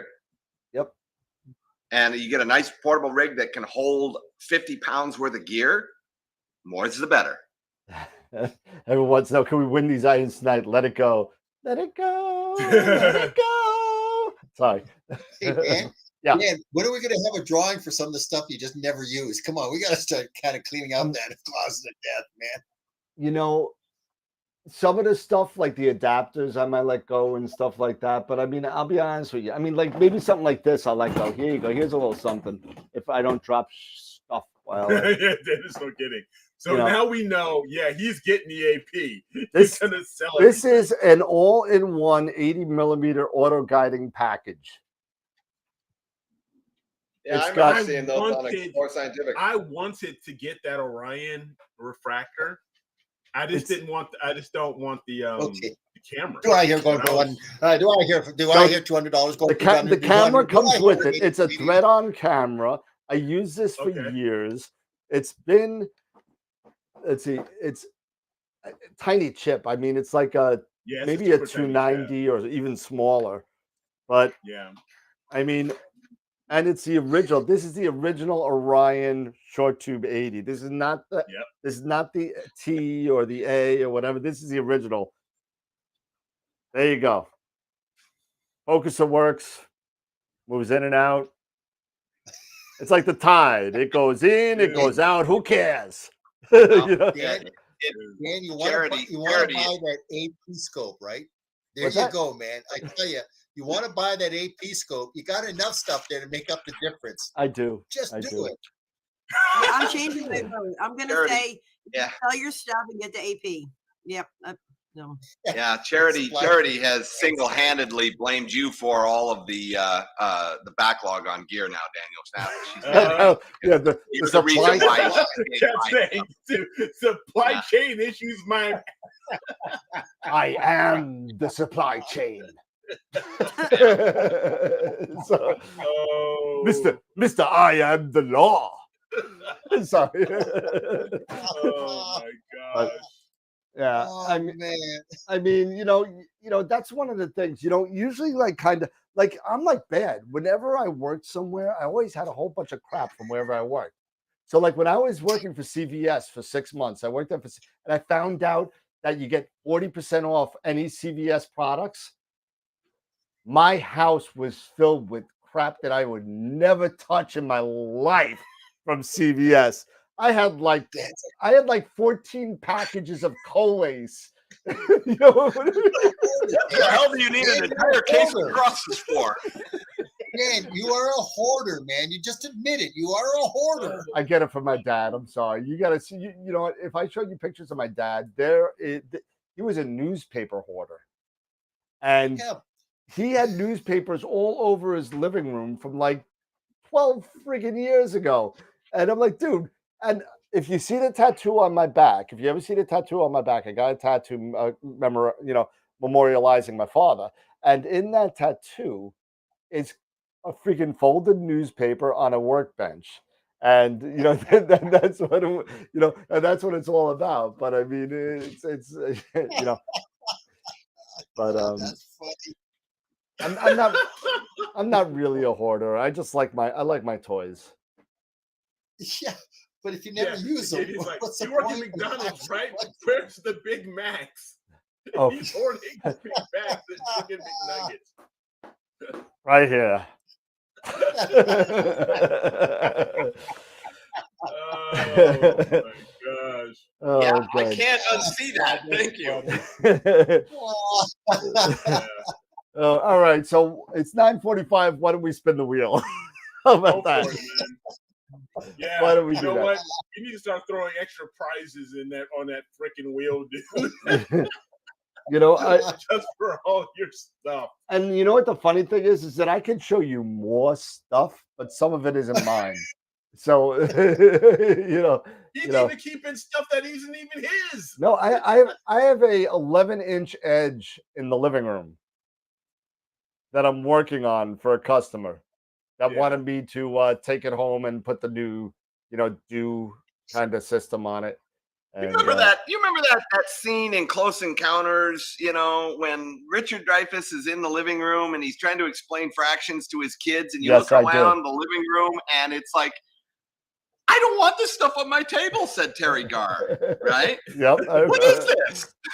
that was right before the infamous mashed potato sculpting scene. Yeah.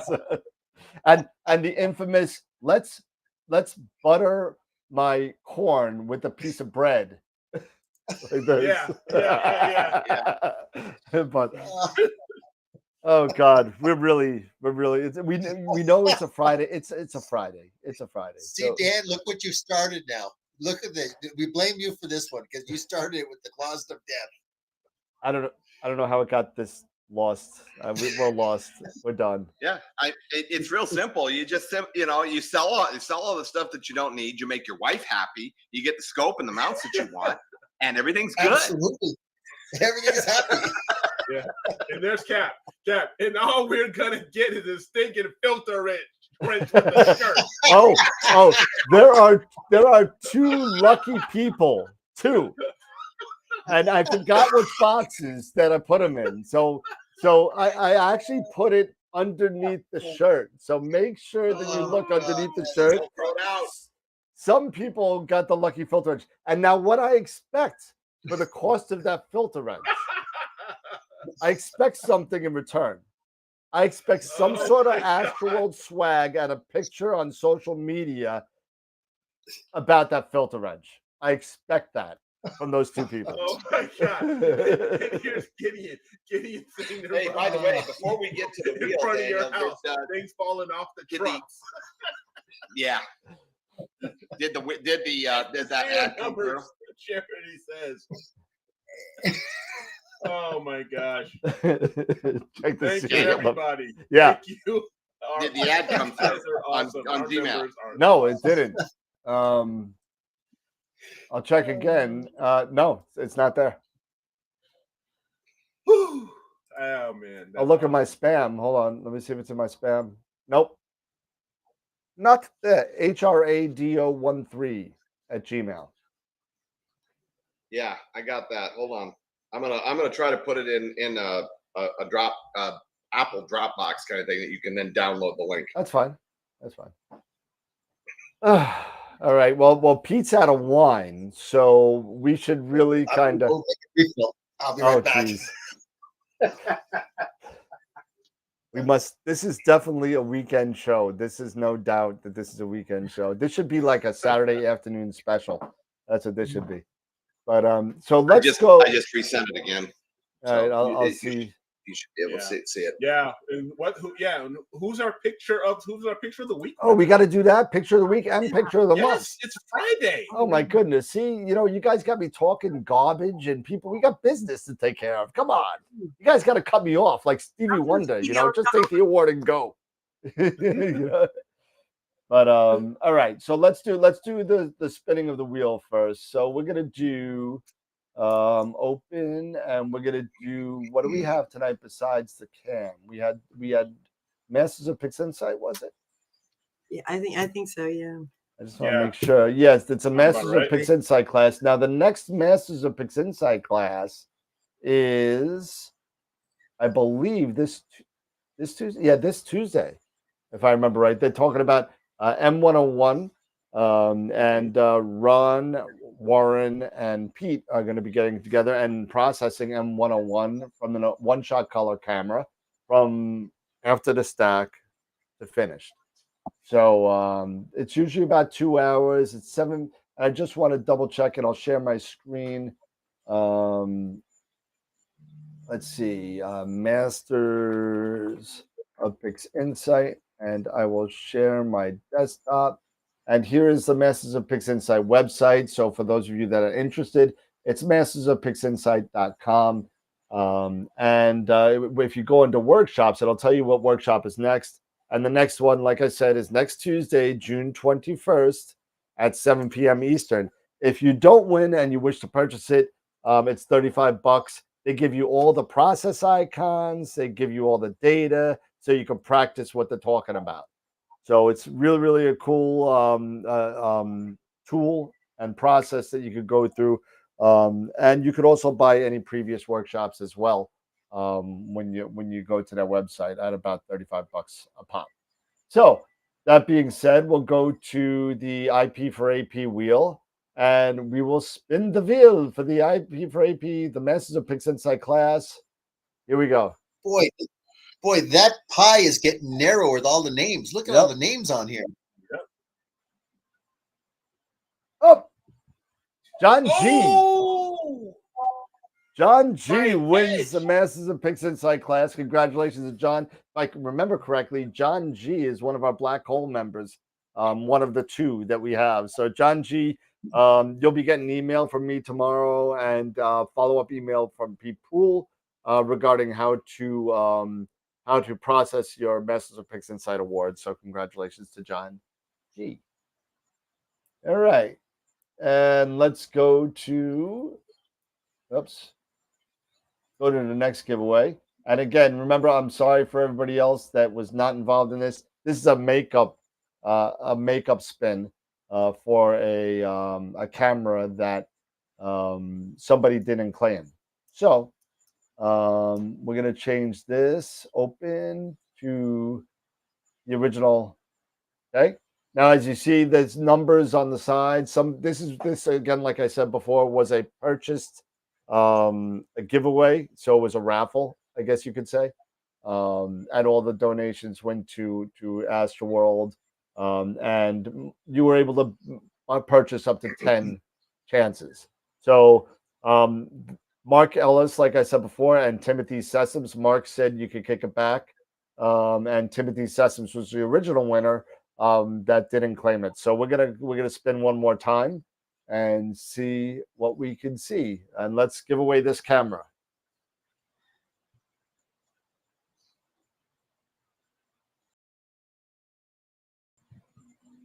With Dan with just one entry. Is that just one, Dan M? It might be just one. I think it was only one. Yeah. So Dan M. I think it was only one entry. Yeah. So Dan M, if you're out there, I don't, it must be an old winner. But please get back to me with your email. If I don't have it, if I have it, I'll send you an email. This is one of our first giveaways. So I need you to kind of answer me. It was before I started collecting email addresses. So please, Dan, email me at dan@astroworldweb.com to claim your prize. Okay. And if he doesn't answer, we'll take him off and we'll spin it again. So that being said, congratulations to the winners. And now we have to go to crown the picture of the week and the picture of the month for the month of May. What about looking at Gideon's image? We'll do that right after this. How about that? We'll look at Gideon's image after we crown. Oh, wait a minute. John, what? John G said spin his again. What happened? Oh, John G said spin his again? Spin again. Yeah. Okay, we can spin John G's again. All right, thank you, John. All right. So we'll close and we'll spin again. All right, John G, thank you so much. And here we go. Thank you, sir. And it's going and it's going, and where it stops, nobody knows. Yes, we'll look at Gideon's image here in a moment. Oh, Charity, you just missed it. Ernie Jacobs. Ernie is one of our main sequence members. So thank you, Ernie. And you will, again, I have your email, so you'll get an email as well. So congratulations to Ernie Jacobs.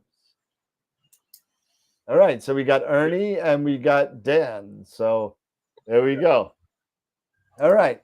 So let's get on and we will go to the admin site. And you can't see my password, so that's good.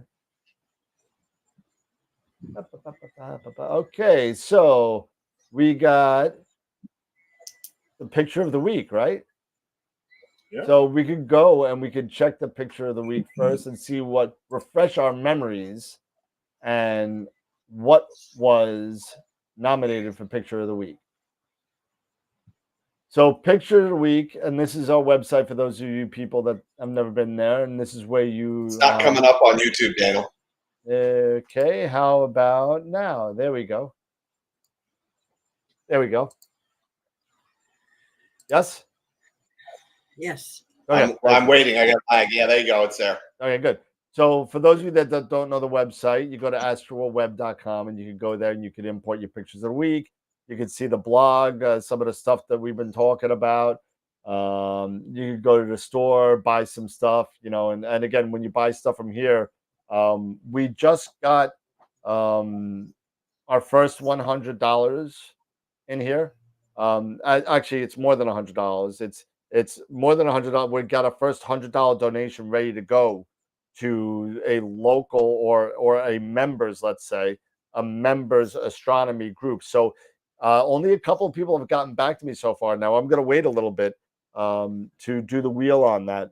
But please email me your local astronomy club or group or whatever that you're involved with, so they could be part of the wheel draw of this $100 gift certificate that we're going to be sending to them as a donation for whatever they want to use it for. So it's a little part of giving back from the AstroWorld shop.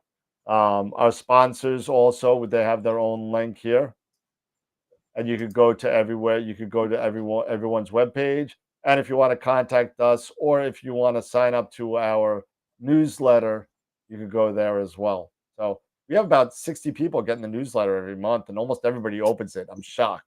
So, so that's really nice. So, picture of the week.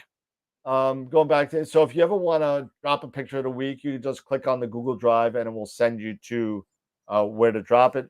So, this week's entries we have Cepheus Nebula, and Chris Frierson.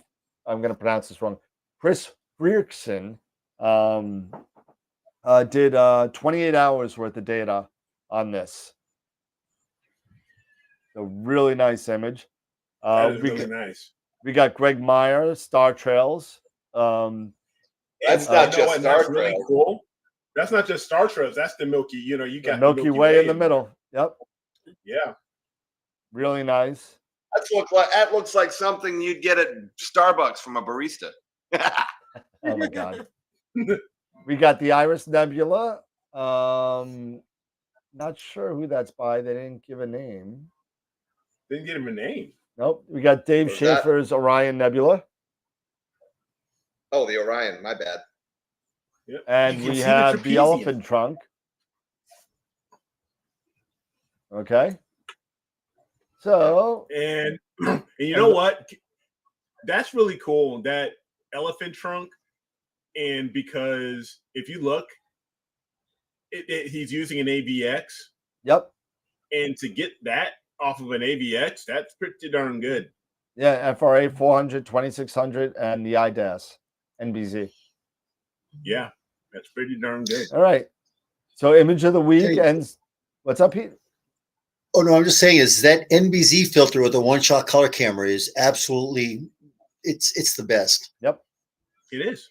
All right. So we got the winner for June 17th. Here we go. 19 votes in. Only 19? Only 19 votes. And the Diffuse Nebula and Chris Frierson wins his second, if I remember right, image of the week over the past of the couple of months. Followed by Greg Meyer, the Iris Nebula, Dave Schaefer, and Mike Gibbs gave the other one. So nice job with that. So congratulations to Chris. Just a question to ask Chris. Chris, did you shoot that with the Mighty mount? Or was that with the older mount?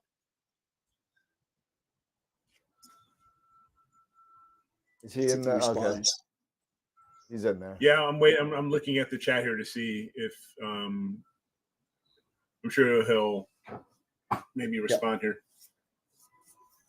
You know, the other thing too is that with all the good images that we're getting, the likelihood that we're going to get somebody that has the possibility of getting image of the month twice is pretty high. So what we might think about doing is, if that happens, to put it to a vote. So if they have 2 or 3 images that were either nominated for image a month or whatever, that they can vote on which one stays as image of the month, if we're not going to allow people to have multiple images a month. Yeah, no. Multiple So images, especially in order for to, image of the month. yeah, in order to be fair and not have the entire calendar be filled with possibly one person, Right.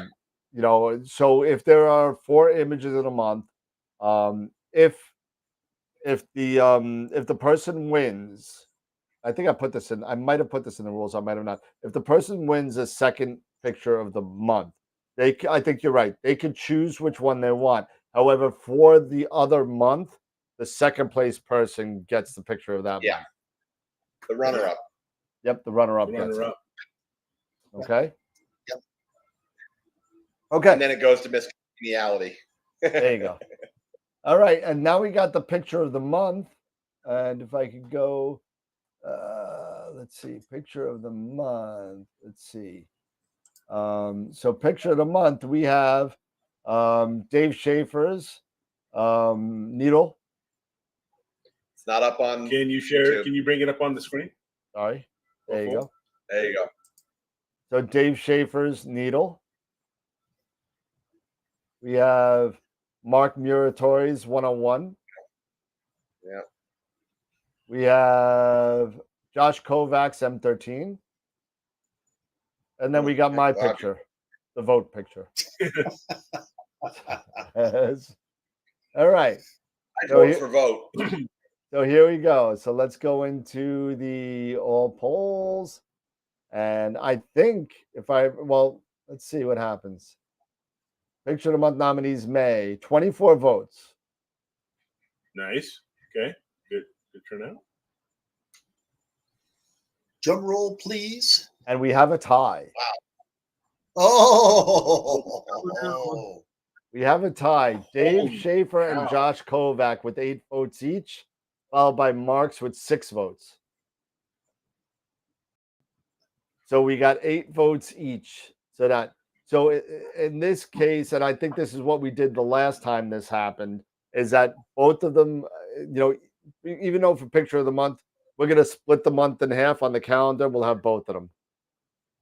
Yep. Good choice, Dan. Good choice. Good idea. So the top page where you normally have the picture, you'll have 2 pictures for the month of You have 2 May. pictures. Yep. All right. So there you go. Congratulations to Dave. Congratulations to Josh. And congratulations to who is a picture of the image of the week? Picture of the week. Is that Chris? It was Chris. Thank you, Chris. Yeah. And Chris with the picture of the week. So nice job to all the winners. Thank you and some great entries, really. Yeah. Some great entries. And start getting ready for the next one. Let's get ready for the next one. Next week's coming up. So start putting your pictures in there. Put your pictures in there. And we want to look at Greg's veil, I think, right? Real quick. Yeah, Yes. I think there was a couple of images. Yep. And Gideon's as well. Gideon's, that's right. Okay, let's see if I can get into the drive again.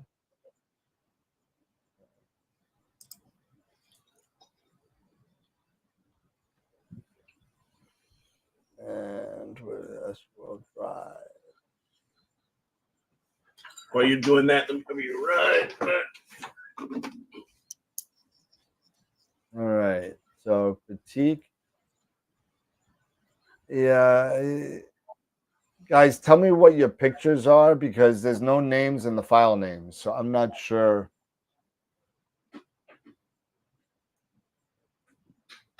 Yeah, you gotta put your names on the folders. No, yeah, just the file name, please. Just put your name in the file name, or give me some sort of text message or Word file that gives a description of it. Because right now in the critique, I have the butterfly, which we saw. I got something called Bryce Tree. I see the owner is Chris Fierkson. I also have Josh Kovacs, Auriga area again. I have a Dark Shark Tiff by Dave Schaefer. I have a Moonshot by Chris and Josh Kovacs Pelican Tiff. So I don't see anything else in the critique folder. So let's see, what do we got? Yeah, she's just shy, Gideon. They're saying you're so silent, Jesse. You know what? I should have opted for my regular coffee instead of something else tonight. The damn Mai Tai. That's what it is. That I am a usually teacher. looses I'm the officially tongue. on summer break. Summer break started today, and today has consisted of like 6 naps. So it's just that's where I am. All right, So you got to get the Mai Tais for Sunday, and loose that tongue for D&D. Yeah. Yes. So I should have just put some like Carolyn's and some coffee and called it a night tonight. That would have been a better option. I'm looking through the Discord because it was there and I had it, and now I don't know where. And yes, for those that are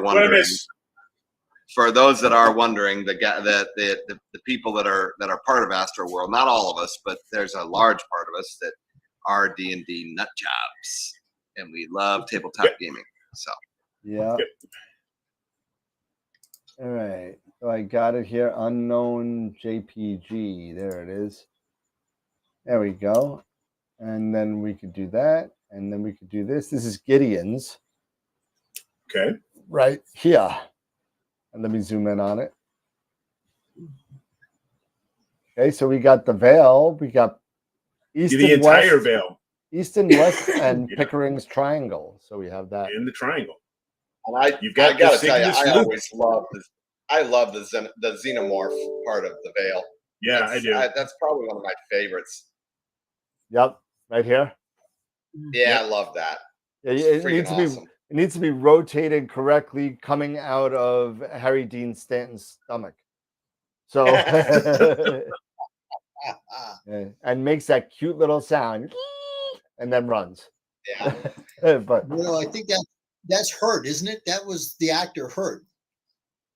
It was. William It Hurt. was John Hurd. John Hurt. John Hurt. Yeah, Harry Dean Stanton survived till the end. I'm sorry, my bad. Yeah, you did. You're right. Good call. My bad. You got the bat there. Look at that Eastern Veil. Look at the bat. I mean, it's just spectacular. That's a good broadband image. You know what I like? He's really reduced the stars down, because I mean that particular field of view, the stars can just be overpowering, but he's done a great job of just toning down the stars. Yep. Well, what did you do to tone down those stars? I know I have my data setting from last summer on the Veil, and I think I got into it, and I had the same, I just couldn't I couldn't tame the stars enough. It was overwhelming, and I set it aside and I haven't come back to it. And I found just anywhere in Cygnus, just seems to be very overwhelming if you don't know how to deal with the stars. You could do a couple of things with the stars. You could shrink the stars kind of with something called deconvolution.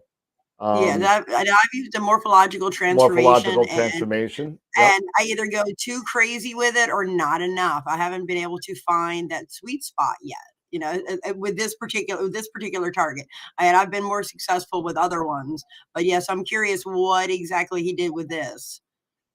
See if there's anything. Well, what you can do, Jesse, is Russell Corman has a very good star reduction algorithm that's a third party for Pixinsight as well as for Photoshop, and then Annie's Astro has a very good star reduction, which is a third party software.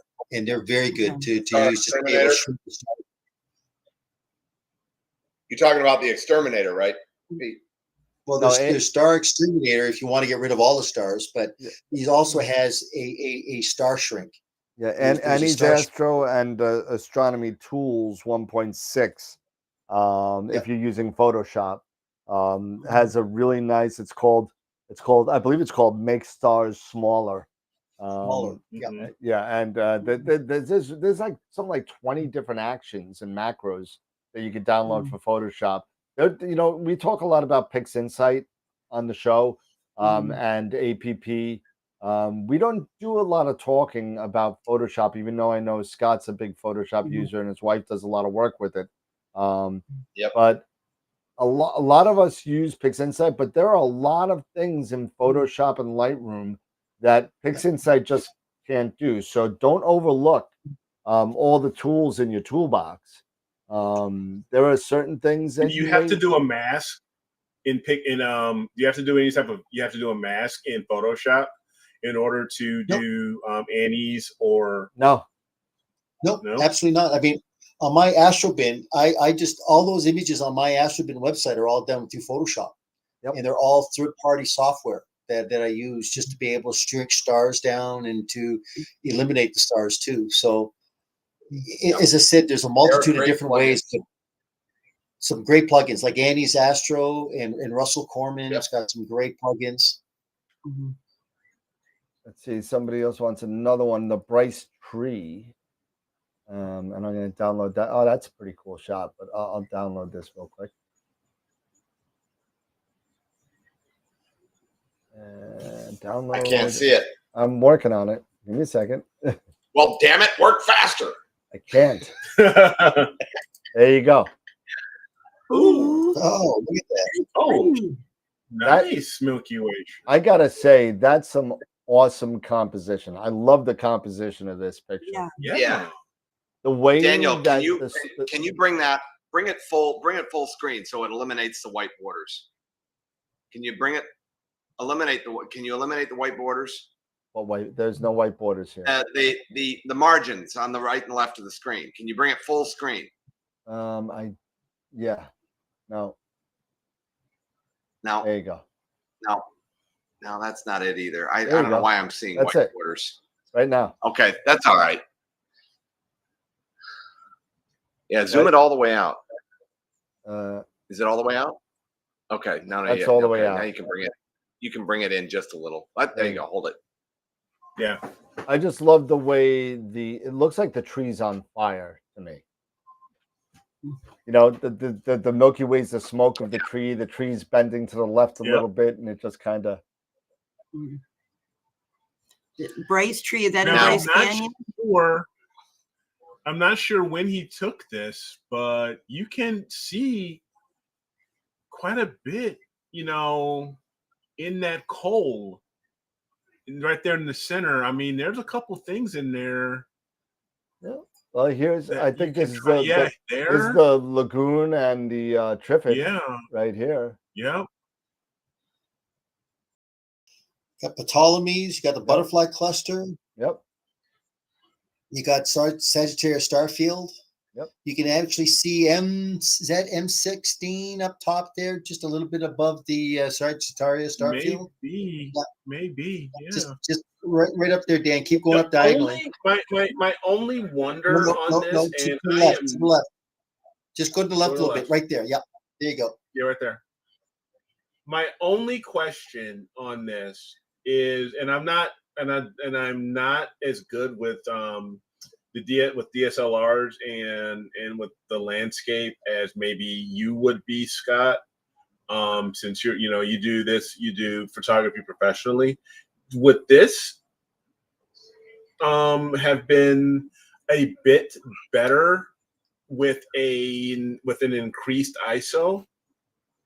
Maybe bring it a little lighter to get some more detail. I wouldn't do that. What are your thoughts? No, I wouldn't do that.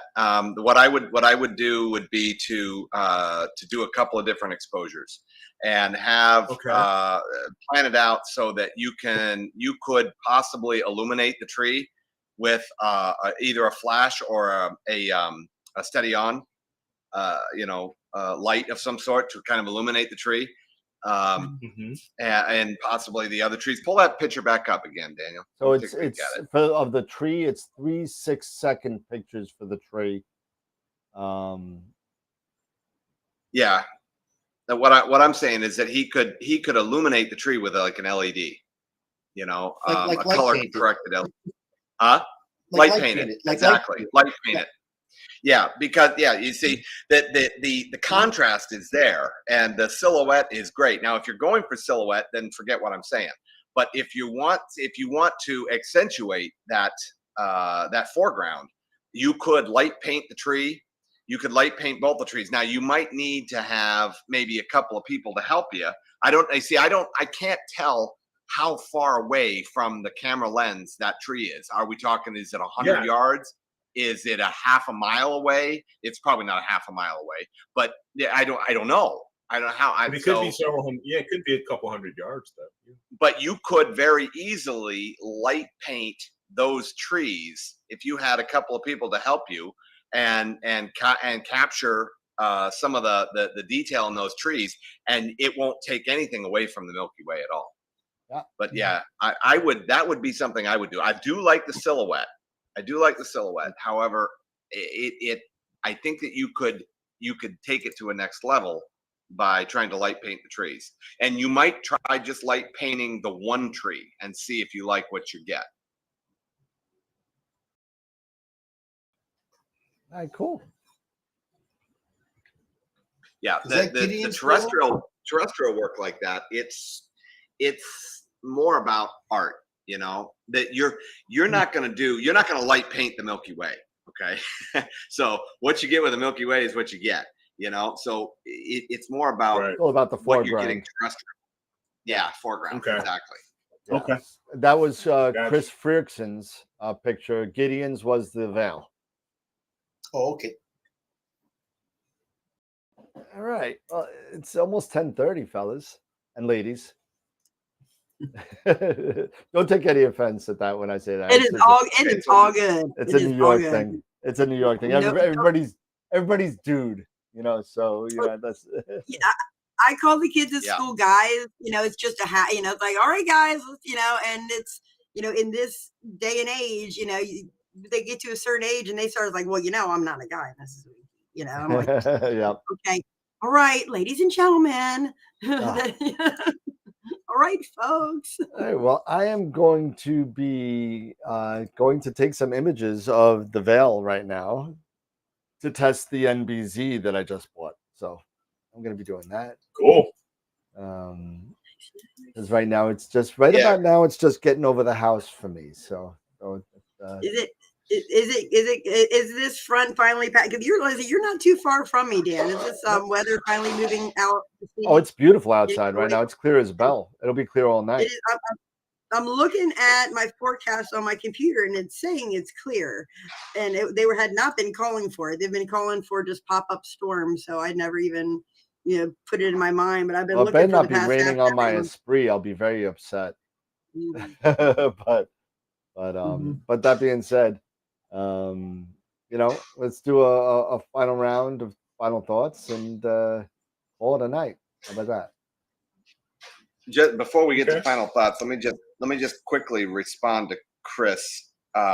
If you're looking to do more with light painting like that, foreground, check out a lot of the videos on Adorama. There's a lot of artistic stuff that is done there. A lot of photographers that do that kind of thing are there.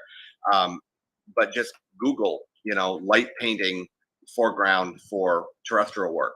You'll get all kinds of good stuff on YouTube as far as that goes. And there are people doing stuff with light painting and with video presentations with the Milky Way, where they're setting the stuff to a full motion video that, quite frankly, it's mind blowing. Yeah. You know, what they're doing with some of this stuff. It's like, holy cow. Yeah, absolutely. Absolutely. Oh. Right. It's funny is just that I was out at a little ghost town in the west side of Death Valley called Ballarat. And there's an old 1956 GMC pickup truck that was used by Charles Manson after he committed the murders. The family went out to Death Valley and they were using this pickup truck to go back and forth between the location. Anyway, long story short, as you said, Scott, late at night, Bortle One skies, I got a very LED intensity light just to light paint the truck against that Milky Way background. And I mean, it's just a credible shot. But you're right. I mean, just the light painting. And if, as I said, what you do is if you got another person with you, you get like 2 walkie-talkies. And when you're ready to say, okay, I'm ready for the image, you talk to the guy and you say, okay, 3, 2, 1, start the light and just start kind of painting that tree. And it's incredible to see what you get on that image. Oh yeah. Yeah. And the more you do it, the more you'll understand the process behind it. And you know, you can actually, with a lot of the cameras, you can see your results almost immediately, you know, even though they're just raw. But you can play around with it, and you can, like Pete said, you can get some pretty amazing results doing that. Absolutely. So Dan, are we going to start having a little auction with the Closet of Death? Well, I think I just sold that 80. Are you kidding me? Look at that. Whoa, you're kidding me. I want to hear about it. What happened? I told them okay, fair enough. I just sold it. Congratulations. I sold it. I got to find that. I'll throw the camera in for free too, because that camera is just a little bit on the old side. But you know what?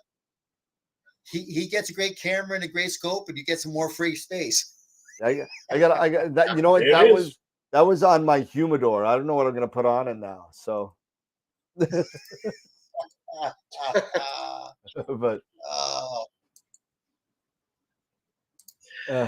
all right. Well, that's Eric. Final thoughts, Eric. No, I mean, a fun show. It's Fun Friday. A lot of participation. a lot of participation.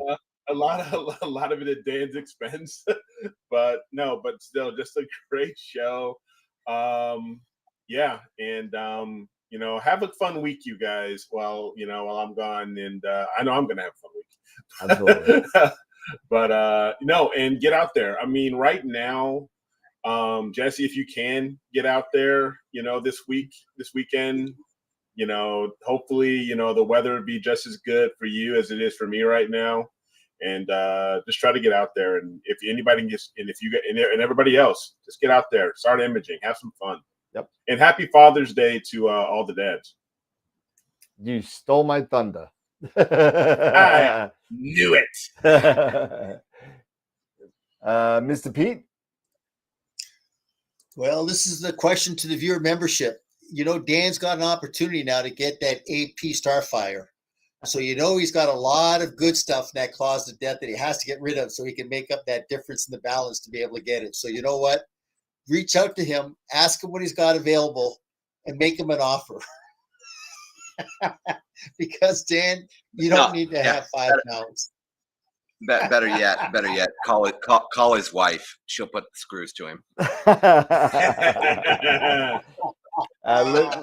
Listen, you know, so I'll throw this out. I do have the Atlas for sale, so you know, I am not paying for shipping for that thing, though. I'll tell you that right now. I'm not paying. So remember, shipping is not included. You know, if you want, I'll take the PayPal fees, but I am not paying for shipping. But that being said, even if you just want the head, I'll keep the legs. I have the legs, but you know, if you want the legs, I have the legs too. I also have an EQM 35 I'm gonna sell. It's a lightweight mount, so that's gone. Yeah, we gotta help. I mean, you guys remember when I sold the CGXL? The guy that bought that in Utah, you know, he paid $600 for shipping. Yeah. $600. Yep. Shipping. I remember. I remember that. That's a big boy. You know, so Dan, we're going to help you for your retirement scope. That's what thank you so much. Appreciate it. One small step for Dan, one small step for Dankind. There you go. Thank you, Dennis, for that. Appreciate it. All right, Jess, what do you got? Just a great show as always. You got to hit the button. That's amazing. Anybody out there living in Delaware, please don't buy anything. They're actually calling for some nice weather. I'm on break. I'm ready to do some imaging. So nobody on the East Coast is allowed to buy anything for a couple weeks, please. Unless you're buying it from Dan. I think that's okay. That kind of like, there you I'm go. not sure that it goes, yeah, I don't know. We'll just say it'll be good. So, but no, congratulations to our winners. Great pictures. Great show, guys. Yeah. Always. Absolutely. That's all I got. All right, Mr. Scott, you're up. Happy Father's Day. Go barbecue some ribs. Spend time with your kids. Spend time with your kids. Barbecue some ribs. And look up. Take it out and image. Because I'm gonna try to do that. I'm gonna get that scope set up tomorrow. Nice. Come on, Dan. Come on, Scott. We got to see that first image, man. Send us money. We need money. Send us money. Dude, I'm watching your face on you. It's crazy. All right, everybody. Again, just like it was echoed a couple times before, again, this weekend, happy for Father's Day for all the fathers out there. Thank you so much for the support. We still got 25 people watching. Thank you so much for hanging out with us. Past couple of years have been great. The shirts are in the mail. They're in the mail. They're going to the 4 Winds. And there are some messages in there to some hockey fans out there. There's some messages in there. So, yeah. Game 2. Game 2. Go Rado. Go Rado. I want to know who gets the strap wrench. Go Lightning. Yeah, I don't remember. I legitimately don't remember which box I put them in, but I found 2 and I put them in 2 different boxes. I really don't remember, but they're gone. They're on their way. So have fun with the filter wrench.